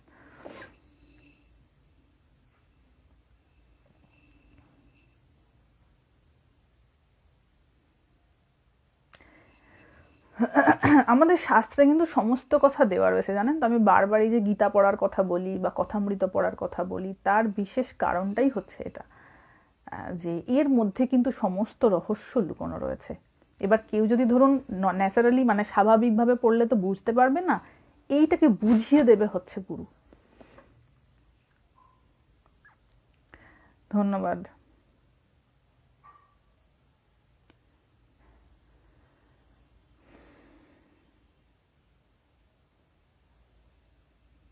হ্যাঁ, কারণ উভয়েরই ত্যাগ দরকার না। যেমন গুরুর নাম ও দীক্ষা এক মাতাজি, না না না, দীক্ষা হচ্ছে মন্ত্র দীক্ষা।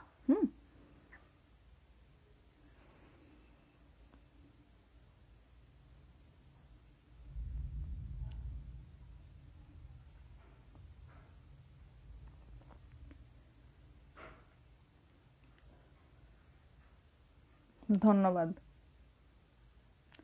নাম নেওয়া আর দীক্ষা কি আলাদা? না, মন্ত্রটা নাম নেওয়া হচ্ছে, ধরুন যে মন্ত্রটা নিচ্ছেন সেটাকেই নাম নেওয়া বলছে। এবার আপনি যদি ধরুন অন্য কোনো নাম নিচ্ছেন, আপনার দীক্ষা আলাদা মন্ত্র,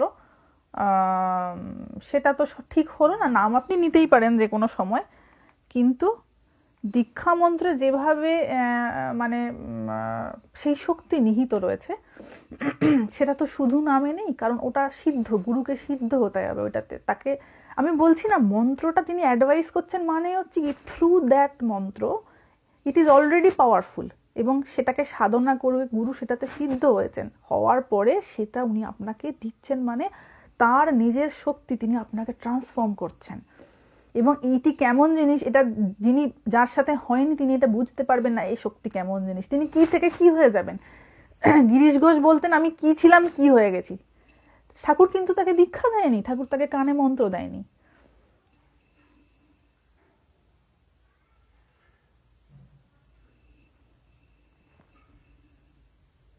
শ্রীকৃষ্ণ অর্জুনকে মন্ত্র দীক্ষা দিয়েছিলেন না। আমার অনেক দিনের ইচ্ছা ছিল দীক্ষা ব্যাপারটা নিয়ে, একদিন ধর্ম ব্যাপারটা নিয়ে আমি ক্ল্যারিফাই করব, ঠিক আছে, যে আমাদের কোনো ধারণা নেই ধর্ম কি জিনিস, এবং সেই জন্য আমাদের অনেক কনফিউশন রয়েছে। অনেক আমি দেখেছি যারা মন্তব্য করেন তাদের অনেকেরই, ম্যাক্সিমাম জনেরই কোনো অরিজিনাল কনসেপ্টটা কি, আমাদের শাস্ত্র কি বলছে, সেখানে তো সব আমাদের আসলে পড়াশোনা থাকে না, তো যার জন্য আমরা আমাদের মন গড়া একটা কিছুকে ওটার নামে আরোপিত করে দিই। মানে আমরা বলতে চাই ওইটাই ওটা, কিন্তু সেটা তা নয়।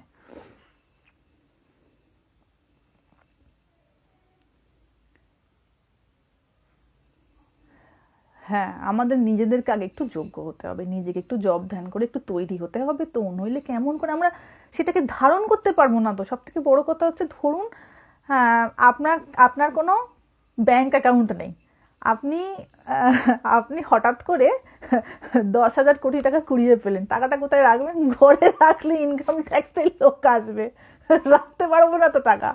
এও তেমন জিনিস, আগে রাখার জায়গাটা তো ঠিক করতে হবে। মানে আমার দেহ মনকে তো আগে সেই জায়গায় নিয়ে যেতে হবে, কিছুটা যোগ, বাকিটা তো গুরু করবেন, কিন্তু তার যে তত্ত্ব, তার যে শক্তি, সেটা ধারণ করার মতন তো আমার কিছু ক্ষমতা থাকতে হবে। না হলে কি বলুন তো, আমি ওই কে বলি না, মানে আমার মনে এটা ইচ্ছা হয়েছে, কেবল আমি তাকে বলছি এইটা আমার এইরকম সমস্যা হয়েছে, আপনি এটার একটু কিছু করে দিন। তার মানেটা কি, আমার জাগতিক কামনা বাসনা পূরণের জন্য আমি গুরুকে কাজে লাগাতে শুরু করে দিয়েছি। এটা ভেরি রং কনসেপ্ট, এবং যার জন্যই তাদের সঠিক গুরুকরণ হয় না, পারেও না ছাদ্রপিণ্ডি। গুরু তাদের ঠকায়, শিষ্য গুরুকে ঠকায়।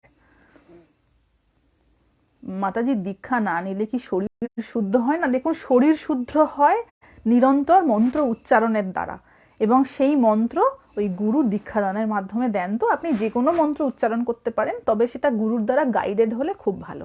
কেমন ভাবে উচ্চারণ করবেন, কতক্ষণ উচ্চারণ করবেন, তার তো একটা গাইডেন্স আছে। এই গাইডেন্সটার নাম হচ্ছে অরিজিনালি দীক্ষা গ্রহণ করা। আপনি দীক্ষা দেবেন, না না না,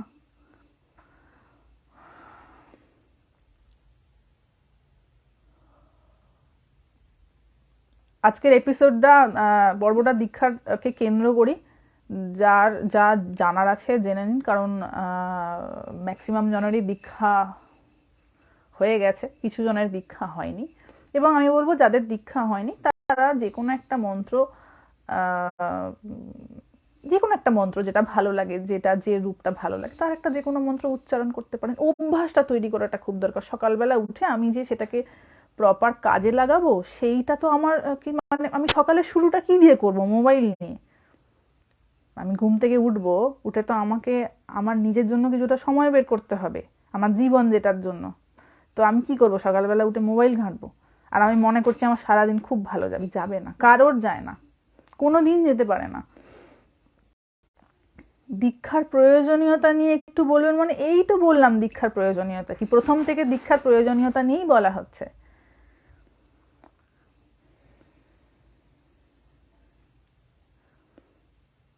মহামন্ত্র কি সবাই জপ করতে পারে? যার ভালো লাগবে সে জপ করবে, যার দীক্ষা হয়ে গেছে সে দীক্ষা মন্ত্র জপ করলেই যথেষ্ট। বলবেন কি সংসারী কি সন্ন্যাস মন্ত্র নিতে পারে? কখনোই না। সংসারী মানে হচ্ছে যার সংসারের ভাবনা, সংসারের ভেতর, মানে সংসার যার ভেতর ঢুকে রয়েছে সে সংসারী।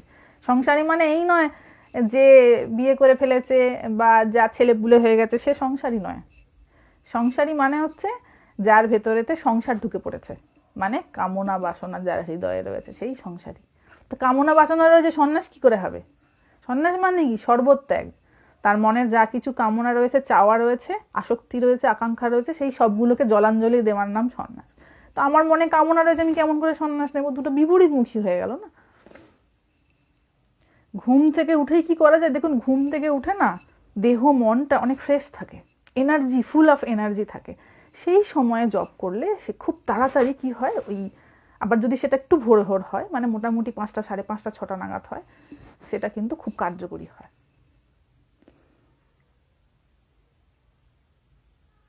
না, কোনো অসুবিধা নেই। কারো যদি দীক্ষা না হয়ে থাকে, কেউ ওম নমঃ শিবায় বলতেন, করতেই পারেন। সেটাও তো একটা মন্ত্র, সেটাও তো শিবের মন্ত্র, এবং পরিপূর্ণ মন্ত্র, বৈদিক মন্ত্র। এমন না যে অপূর্ণ মন্ত্র, পরিপূর্ণ মন্ত্র সেটা।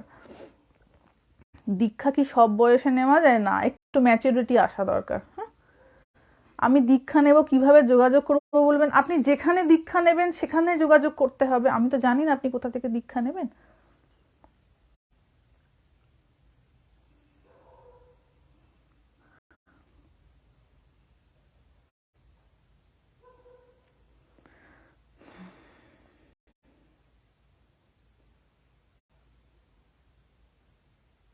মন চঞ্চল হচ্ছে আমার নিজের কার্যের জন্য। আমি যে সমস্ত কার্য আমার জীবনে করছি সেটার কারণে আমার মন চঞ্চল হয়। ঠিক আছে? হ্যাঁ, দীক্ষা মন্ত্র সবসময় জপ করা যায়, নিশ্চয়ই, নিশ্চিত রূপে। এবং সেখানেতেই আমার যা কিছু সাধনার বীজ লুকিয়ে রয়েছে। ধন্যবাদ।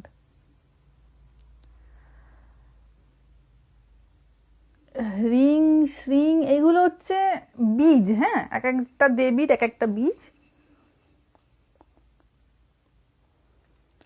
হ্যাঁ, জব করবেন এটাতে তো কোনো শঙ্কা থাকার কথা নয়। আমি রোজ জব করব, আমি যখন সময় পাবো জব করব, তার জন্য তো কোনো শঙ্কা থাকার তো কথা নয়। ইট ইজ ভেরি অবভিয়াস যে যখন সময় পাবেন তখন জব করবেন, নাহলে কি করবেন? মোবাইল ঘাঁটবো?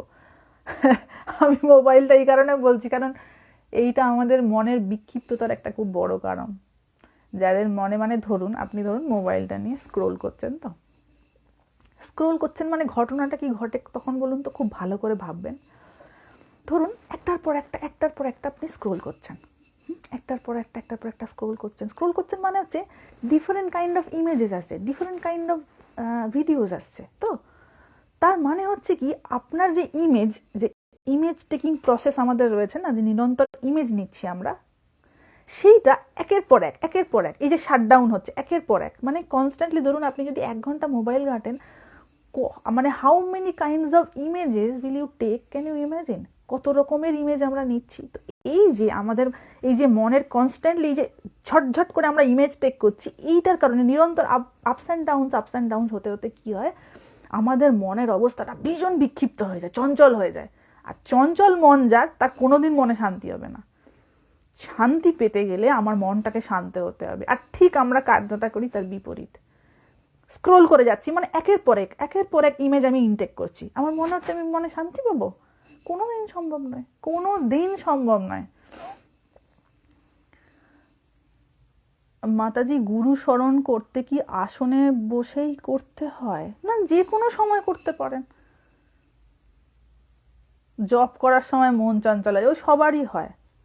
কেন চঞ্চল হয়ে যাচ্ছে এটা একটু দেখতে হবে। গুরু ছাড়া কি দীক্ষা নেওয়া যায়? দীক্ষাটা দেবে কে? দীক্ষাটা কার থেকে নেবো যদি গুরু না থাকে? তো আর গুরুর কনসেপ্ট তো বলেই দিলাম, ওরকম করে শুধুই আমাকে অফিসিয়ালি একটা জায়গায় নিয়ে গিয়ে আমার কানে মন্ত্র দেবে এবং আমি শুনবো, আমি বলবো আমার দীক্ষা হয়ে গেছে, এই প্রসেসটাকে কিন্তু দীক্ষাকরণ বলেন। তার ভিতরে যে ইনার মিনিং, কেন দীক্ষাটা নিচ্ছি, কি কারণে নিচ্ছি, তার যে অরিজিনাল পদ্ধতি, সেইটি জানা হতে হবে। এবং উভয়কে, এক গুরুকে জ্ঞান দেবার উপযুক্ত হতে হবে এবং শিষ্যকে সেই তত্ত্ব বোঝার উপযুক্ত হতে হবে, তবে সেটি সেই দীক্ষাকরণ পদ্ধতিটি কমপ্লিট হবে। আমি মনের মতো গুরু পাচ্ছি না, কি করব?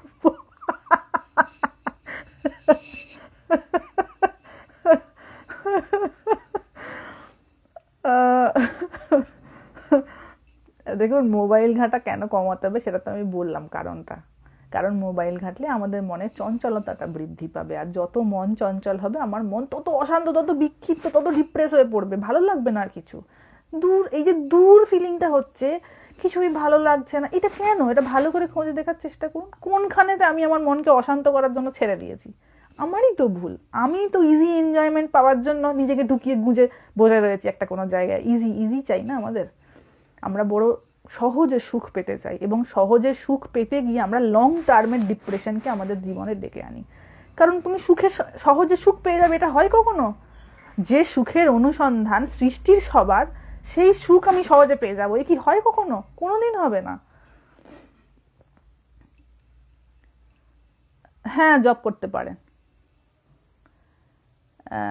মোবাইল ঘেঁটে তো আপনাকে পেলাম, ওটা আলাদা কথা। ঠিক আছে, আমি একটা জিনিস ভালো পেয়েছি, সেটা আলাদা কথা।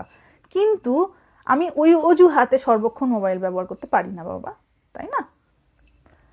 আমার শরীরে আমাকে ডাক্তার বলেছে তুমি একটা করে রোজ ডিম খাবে, তার মানে এই নয় যে আমি 10টা করে রোজ ডিম খেতে শুরু করবো ডাক্তার ডিম খেতে বলেছে বলে।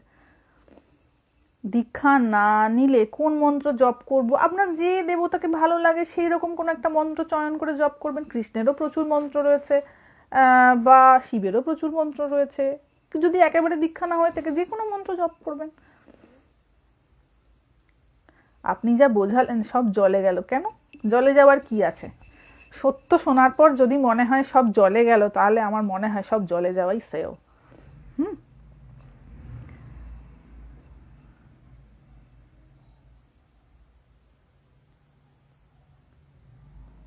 মা, দীক্ষা নেওয়ার জন্য কি পড়াশোনা প্রয়োজন? দেখুন, এখনকার দিনে যা সিচুয়েশন না, ম্যাক্সিমাম মানুষই অন্তত অক্ষর জ্ঞানটা রয়েছে। ঠিক আছে, অক্ষর জ্ঞানটা রয়েছে। তো তার জন্য অল্প একটু গীতা পড়া, একটু কথামৃত আমরা পড়তে পারি, একটা অভ্যাস তৈরি করা। ধরুন কারোর দীক্ষা হয়নি, কিন্তু সে রোজ গীতাটুকুন তো পড়তে পারে, সে রোজ কথামৃতটুকুন তো পড়তে পারে, তাই না? আমার উত্তর পাইনি, একটু ইনবক্সে বলবে না যারা উত্তর পাননি। আমি যদি হারিয়ে যাই, মানে এখান থেকে একাধিক প্রশ্ন আসছে, তো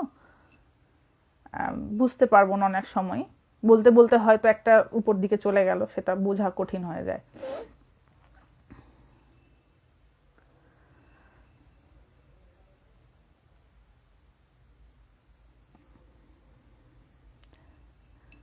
বেশিরভাগ গুরুই দেখুন এই এই কনসেপ্টটা কতটা সঠিক। সব থেকে প্রথম কথা হচ্ছে, আমি যতটা বেশি জগতের দিকে দেখবো, আই উইল সি ইমপারফেকশন।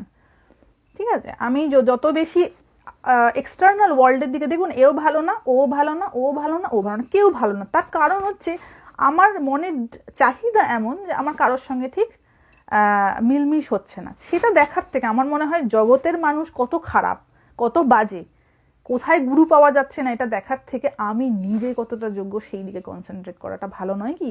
যদি আয়নাটা একটু নিজের দিকে ঘুরিয়ে ফেলা হয় এবং নিজেকে প্রশ্ন করা হয় যে আমি ঠিক আছি তো, তাহলেই দেখবেন অনেকটা প্রশ্নের উত্তর পাওয়া যাবে।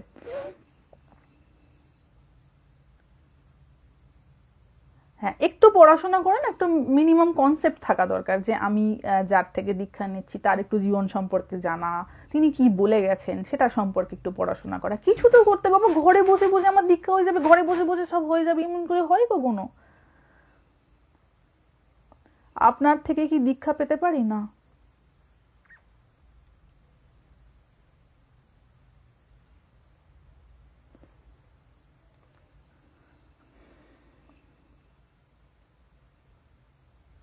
হ্যাঁ, কারণ হচ্ছে রেগুলার দীক্ষা জব করতে করতে না মাঝে মাঝে বোরিংনেস আসতে পারে, বোর মানুষ হতে পারে।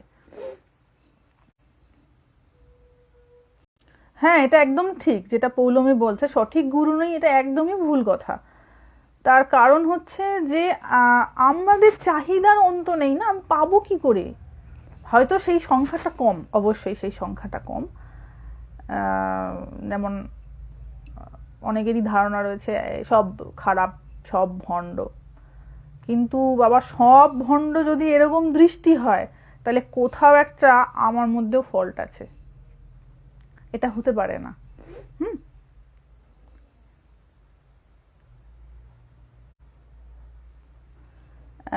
একদম, ও আচ্ছা আচ্ছা, বুঝেছি বুঝেছি, সত্যি তাই।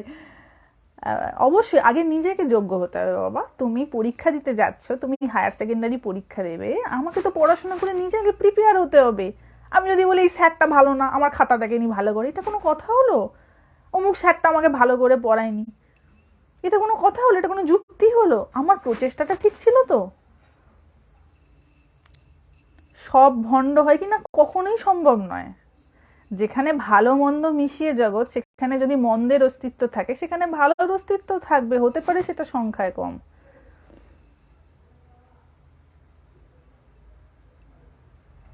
হ্যাঁ, এটা একদম ঠিক বলেছো। আগে সত্যি তাই, আগে আমরা বাড়িতে বসে এরকম করে কোনো ভগবত কথা শোনার আমাদের সুযোগ হতো না, বই পড়তে হতো।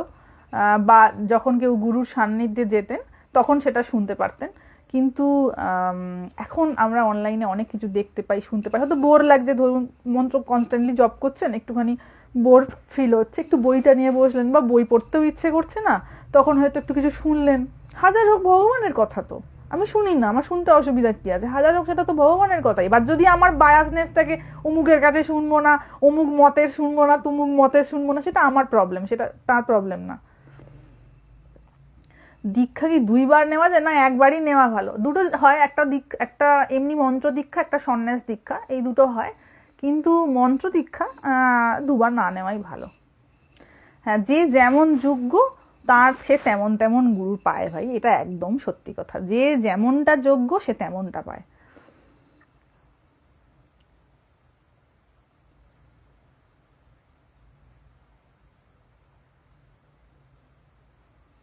দেখুন, মন স্থির করা নিয়েই সবার সমস্যা।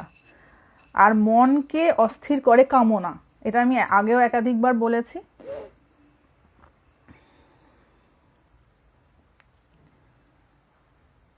মন দিয়ে খোঁজার চেষ্টা করি কি আমরা? একদম একদম, নিশ্চয়ই। নিজেকে আগে দেখতে হবে না, আমার অপরকে দোষ দিয়ে কি লাভ?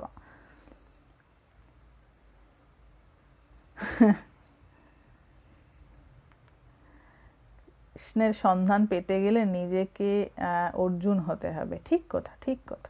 অবশ্যই, নিশ্চয়ই। এবং এটা যেন কখনো না মনের মধ্যে প্রশ্ন আসে যে অমুক খারাপ তমুক খারাপ। নিজের দৃষ্টিটাকে পাল্টাতে হবে বাবা। নিজের দৃষ্টিটা যত ঠিক হবে না, আমাদের ভেতরটা তত পাল্টাবে। আমাকে তো গীতা বলে দিচ্ছে সঠিক কোনটা আর কোনটা সঠিক নয়, আমি সেইটা নিয়ে চলি না। আমার জগতের মানুষকে জাজ করে তো লাভ নেই। আমি যদি কাউকে জাজ করতে যাই, এটা আমার টাইম ওয়েস্ট, আমার এনার্জি ওয়েস্ট, আমার চোখ খারাপ হওয়া। মা শারদামণি এই বিষয়ে ভীষণ গাইড করতেন, বলতেন বাবা মন্দ দেখতে দেখতে না ওই মন্দ কিন্তু তোমার ভিতর ঢুকে যাবে, এ খারাপ, ও খারাপ, সে খারাপ, অমুক খারাপ, দেখতে দেখতে অ্যাকচুয়ালি আমি খারাপ হয়ে যাব তারপর। তাই মা ওগুলো দেখতেন না, দেখতে বারণ করতেন, বলতেন দোষ দৃষ্টি হয়ে যায়। তাই ওদিকে দেখে লাভ নেই, জগৎ ভালো মন্দ বিষয়ে মন্দ তো থাকবেই, আমি ওদিকে দেখে তো লাভ নেই, তার থেকে আমি নিজের দিকে কনসেন্ট্রেট করি না।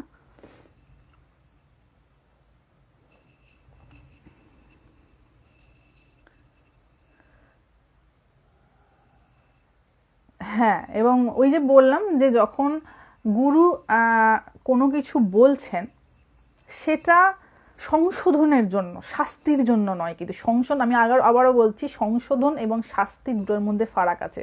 দেখবেন জেল, এই যে জেল খেটে না মানুষ, এই জেলের বাংলা হচ্ছে সংশোধনাগার, ঠিক আছে, ওটা সংশোধন করার একটা সুযোগ, ওর বাংলাটা ওভাবে করা হয়েছে। ঠিক তেমনি আরেকটা জিনিস বলবো, যখন আমরা আমাদের আন্ডারে হয়তো কেউ রয়েছে, আমরা তাকে কোনোভাবে ক্রিটিসাইজ করছি, তাকে কিছু বলছি, তাকে কোনো শাস্তি দিচ্ছি, সেটার উদ্দেশ্য হতে হবে সে এটা যেন সংশোধন করতে পারে। আমার গায়ের জ্বালা মেটানোর জন্য আমি কাউকে ক্রিটিসাইজ করছি এমনটা কিন্তু নয়।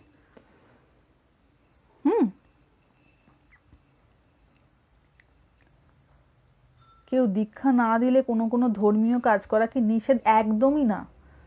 অনেকের এটা রয়েছে, দীক্ষা না দিলে, দীক্ষা না পেলে ওই হয় না, সে যারা দীক্ষা নিয়ে নিয়ে সব জগৎ উদ্ধার করে ফেলছে নাকি?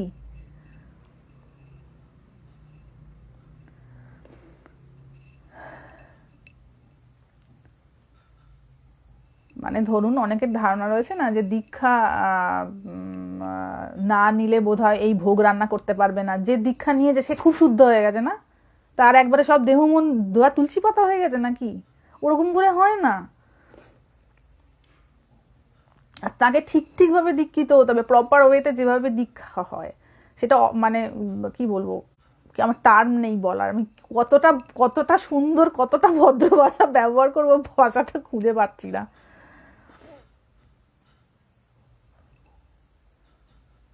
হ্যাঁ, মঠেতে আমার এখনো মনে আছে যখন আমারও দীক্ষা হয়, তখন ওই সেই যখন দীক্ষা হয়ে গেছে তখন ওই সবাই অভুক্ত, কারণ কিছু না খেয়ে দীক্ষা গ্রহণ করতে গেছে।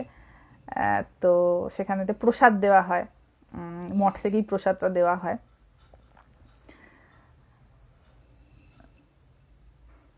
মনের শুদ্ধতা চাই, হ্যাঁ, আমার মনটা যত বেশি কামনা বাসনা শূন্য হবে, মানে কি এই ক্ল্যারিফিকেশনটা আমার থাকতে হবে যে বাবু আমি বেশি দিন বাঁচবো না, আমি অনন্তকালের জন্য এখানে রাজত্ব করার জন্য আসিনি, আমি কবে আমার শরীর চলে যাবে আমি জানি না, আমার আজকে এটা লাস্ট দিন হতে পারে, তখন আমি যা কিছু জিনিসের বিষয়ে কামনা করছি আমি কি সেটা বুকে করে নিয়ে যাব পরের জন্মে? তা তো নয়, ফেলে রেখে যেতে হবে। তা কতদিন আমি নাচবো এগুলোকে নিয়ে ধেই ধেই করে? কতক্ষণ এগুলো নিয়ে আমি নাচন কদন করবো? এর তো একটা অন্ত আছে। যেটা আগে থেকে বুঝে যায় তার মন ধীরে ধীরে শুদ্ধ হতে শুরু হয়ে যায়। মানে আমি শুদ্ধ মনের ক্ল্যারিফিকেশনটা দিচ্ছি, অনেকে বুঝতে পারেন না তো শুদ্ধ মনটা কি জিনিস রে বাবা, কেমন মনে আবার শুদ্ধতা আসে। শুদ্ধ মন মানে হচ্ছে তার এই ফিউচারটা সে দেখতে শুরু করে দিয়েছে, যে এই যে আমি এত গোচাচ্ছি, এত কামনা করছি, এই আমার সংসার, এই আমার এই হলো না, ওই হলো, আরে ভাই তোমার সংসার নয় এটা, এইটাকে বুঝতে হবে। এইটা শুদ্ধ মনে প্রতিফলিত হয়। সূর্য যেমন আয়নায় প্রতিফলিত হয়, কাঠে প্রতিফলিত হয় না, ঠিক তেমনি যার মনের এই বিচারের বিবেকের স্বচ্ছতাটা এসে গেছে সেইটা হচ্ছে শুদ্ধ মন, যেখানে সত্য প্রতিফলিত হতে শুরু করে।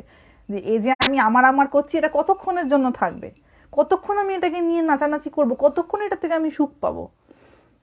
আমি আপনাদের আগেও বলেছি না, এই যে ধরুন মানে এই যে ধরুন আমরা যে সাজি মানে হচ্ছে কি, আমরা আমরা আমাদের অরিজিনাল যে রূপ, কোথাও একটা মনে হচ্ছে আমার সেটা কমতি রয়েছে।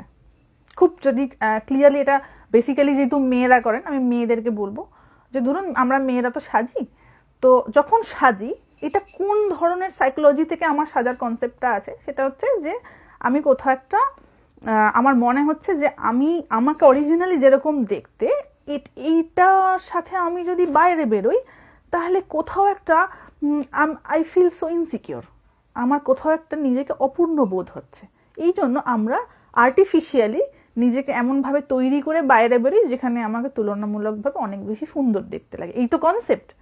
কিন্তু আপনি দেখুন যে আমি কিন্তু ওই যে আর্টিফিশিয়াল রূপটা, মানে হয়তো একটু কিছু লাগালাম যেটাতে হয়তো আরো বেশি ফর্সা লাগছে, বা হয়তো একটুখানি কিছু ইউজ করলাম যেটা থেকে আমাকে অনেক সুন্দর লাগছে, কিন্তু দ্যাট ইজ আর্টিফিশিয়াল। যেটা আর্টিফিশিয়াল ওটা কিন্তু আমি নই, ওটা আমার অরিজিনাল, আমার চেহারা নয়। আমি অন্য একটা কিছু হয়ে আই এম রিপ্রেজেন্টিং মাইসেলফ, আমি নিজেকে রিপ্রেজেন্ট করছি। দেখুন কোথায় আমি নিজেকে ছল করছি, কিন্তু আমি কোথাও একটা নিজেকে নিয়ে, মানে নিজের আমার যে চেহারাটা আমি সেটাকে নিয়ে সন্তুষ্ট নই। তাহলে আমি আমার নিজের চেহারা নিয়ে যদি সন্তুষ্ট না হয়, আমি ভগবানকে নিয়ে খাক সন্তুষ্ট হব? এই যে খুব সাটল থিংগুলো আমাদের মনের মধ্যে ঢুকে বেরিয়ে রয়েছে না, এইটা থেকে আমাদেরকে বেরোতে হবে। আমার এই এই চেহারা এটা থাকবে না।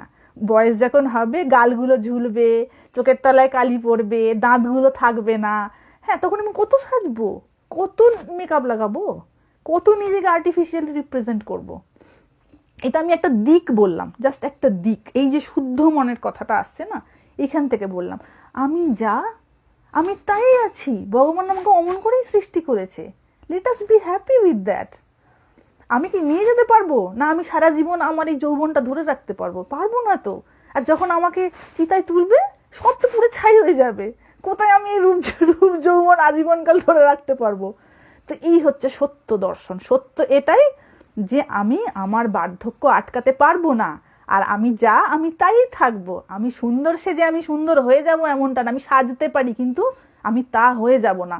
এই যে ক্ল্যারিটি অফ থট, ঠিক আছে, এই যে clear conception about one's own self, এইটা যার যত পরিষ্কারভাবে মনের মধ্যে কাজ করবে, তার মনের শুদ্ধতা তত কাজ করবে, সে তত বেশি শুদ্ধ মনের অধিকারী হবে, এবং সেখানে ভগবান তত তাড়াতাড়ি রিফ্লেক্ট করবে। স্বচ্ছ হয়ে গেছে তো, যত স্বচ্ছ মন হবে এই ট্রুথ তত তার বেশি হৃদয়ে রিফ্লেক্ট করবে। আর যত বেশি আমি নিজেকে নিয়ে অসন্তুষ্ট, আমার এটা চাই ওটা চাই, আমি হচ্ছে না, এই করতে হবে ওই করতে হবে, কি করে তুমি ভগবানের দিশা পাবে বাবা? সে তো অনেক সূক্ষ্ম তত্ত্ব। তাই এই কনসেপশনগুলো আমাদের নিজেদেরকে গ্রহণ করতে হবে। আমরা নিজেদেরকে যেমন ঠকাই বাবা, অমনটা অন্য কেউ ঠকায় না। আমি নিজেকে সব থেকে বেশি চিট করি। আমি নিজেকে নিয়ে নিজে একদম সন্তুষ্ট নয়, তাই বিভিন্ন রকমের আর্টিফিশিয়াল একটা আরোপ আমাকে নিজের উপর করতে হয়েছে। মা এবার একটু জল খান। না না, জল লাগবে না, আমি অনেকটা জল খেয়ে তারপরে বসেছি।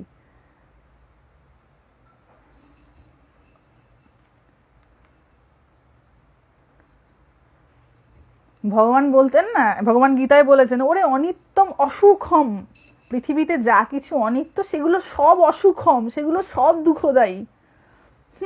তাই নিজেকে অ্যাকসেপ্ট করতে হবে। এই যে আমি যেমনটা বাবা, আমাকে যদি একটু খারাপ দেখতে হবে তাই হবে, ভগবানের দৃষ্টিতে আবার কি ভালো খারাপ? আর যখন মরে যাবে সব ছাই, কদিনের জন্য তো।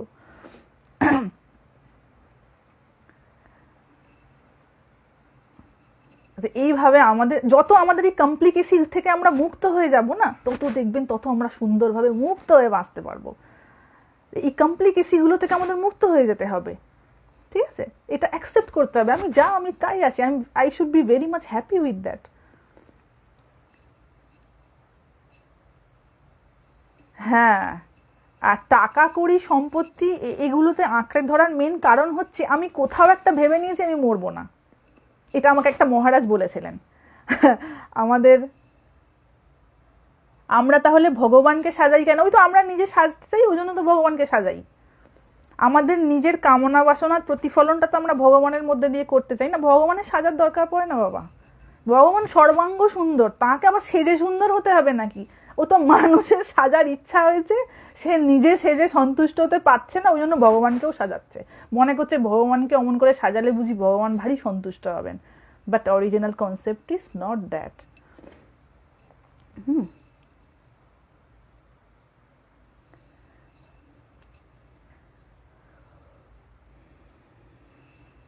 এই কমপ্লিকেসিগুলো থেকে আমরা যত বেশি মুক্ত হতে পার, কমপ্লিকেসি বলছি কারণ এটা নিজেকে ঘিরে নিজের কমপ্লিকেশন তো, কারণ আমাদের এই আমিটা বড় কঠিন এবং বড় জটিল।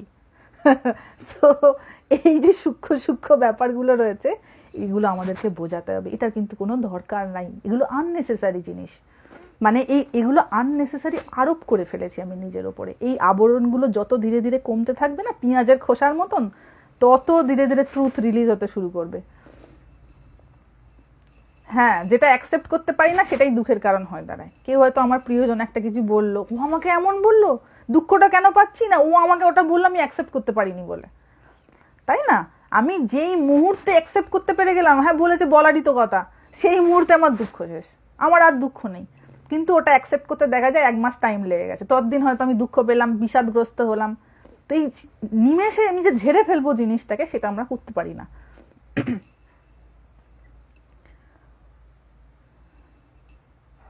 হয়ে গেছে 1 ঘন্টার বেশি হয়ে গেছে, 1 ঘন্টার বেশি হয়ে গেছে। মানতে পারলেই সব সহজ, একদম। আমাদের এই মানতে পারার অভ্যাসটাই তো করে ফেলতে হবে না, ইমিডিয়েটলি যখন যেটা হবে। Try to accept is immediately, yes. হতেই পারে, কেন হতে পারে না? আমাকে কেউ রিটার্ন ডকুমেন্ট দিয়েছিল যেটা হবে না, সেটা যে কোনো সময় হতে পারে। আর আমরা সেটা মানতে পারি না বলে আমাদের এত দুঃখ, ডিপ্রেশন, কষ্ট, যাতনা, হতাশা এইসব চলে আসে। নেক্সট ক্লাস কবে হবে দেখি। আরেকটা জায়গায় দীক্ষা প্রসঙ্গে ভালো আলোচনা রয়েছে, ওটা অনেকটা বেশি ছিল বলে আমি আর আনতে পারিনি, তাহলে আর টাইম হতো না। দেখা যাক কবে করা যায়, সম্ভবত বুধবার, ঠিক আছে? সম্ভবত আমি বলে দেবো, বলে রাখছি বুধবার, কিন্তু আমি তার আগে জানিয়ে দেবো। মহারাজের কথাটা বললেন, হ্যাঁ আমাকে একজন মহারাজ বলেছিলেন, কি বেশ বলেছিলেন ভুলে গেলাম, আসলে এত কথা পর পর পর পর আসতে থাকে, ভুলে গেছি, কখনো মনে পড়লে আবার বলবো।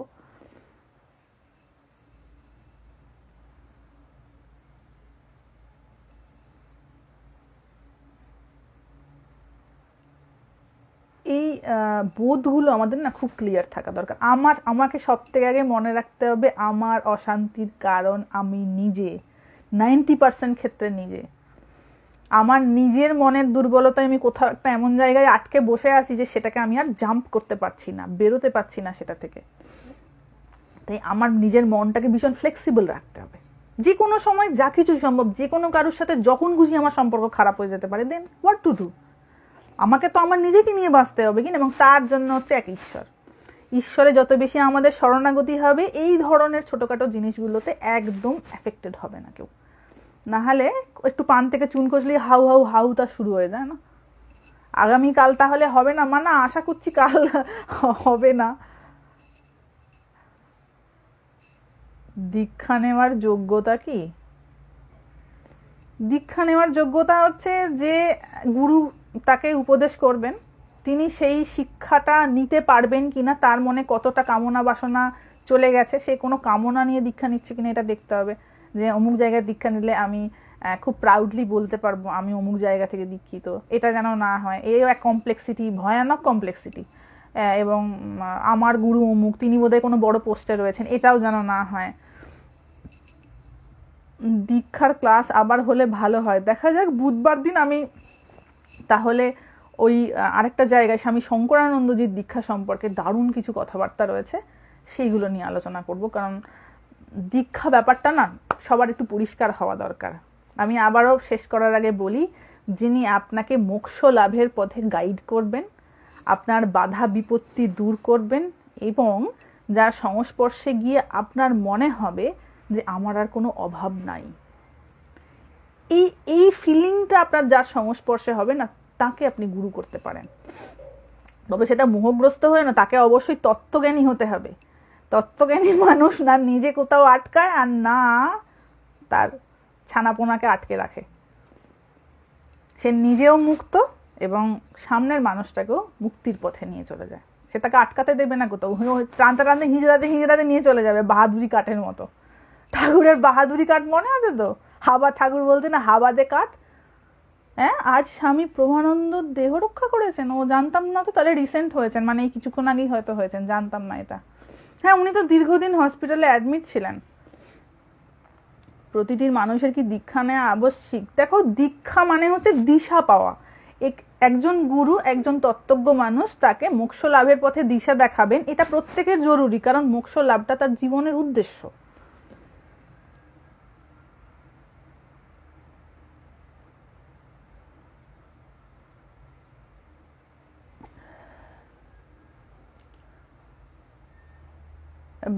রবিবার বেশিরভাগই আমরা ফ্রি, তাই অনুরোধ আগামীকাল লাইভে আসুন। দেখা যাক, কাল আমি একটু ব্যস্ত থাকবো। আসলে এখানে এত ঠান্ডা পড়ে গেছে, আমি হি হি করে কাঁপছি। এত ঠান্ডা পড়েছে, হঠাৎ করে দুদিন ধরে বৃষ্টি হচ্ছে, এখানে মারাত্মক ঠান্ডা পড়ে গেছে আবার দ্বিতীয়বার করে, এবং সে হাত পা কনকন করছে, মোজা পরতে হবে এমন অবস্থা। ঠিক আছে, সবাই ভালো থাকবেন। পরবর্তী লাইভে আবার দেখা হবে। পরবর্তী লাইভে আমি ওই আরেকটা যেখানে স্বামী শঙ্করানন্দজি ব্রহ্মানন্দজির সন্তান ছিলেন, তো তার কিছু এক্সপিরিয়েন্সের কথা আমরা আলোচনা করব। যত বেশি এইসব মহাপুরুষদের কথা আমরা আলোচনা করব না, তত আমাদের ধারণাটা পরিষ্কার হবে। সবাই ভালো থাকবেন। হরি ওম।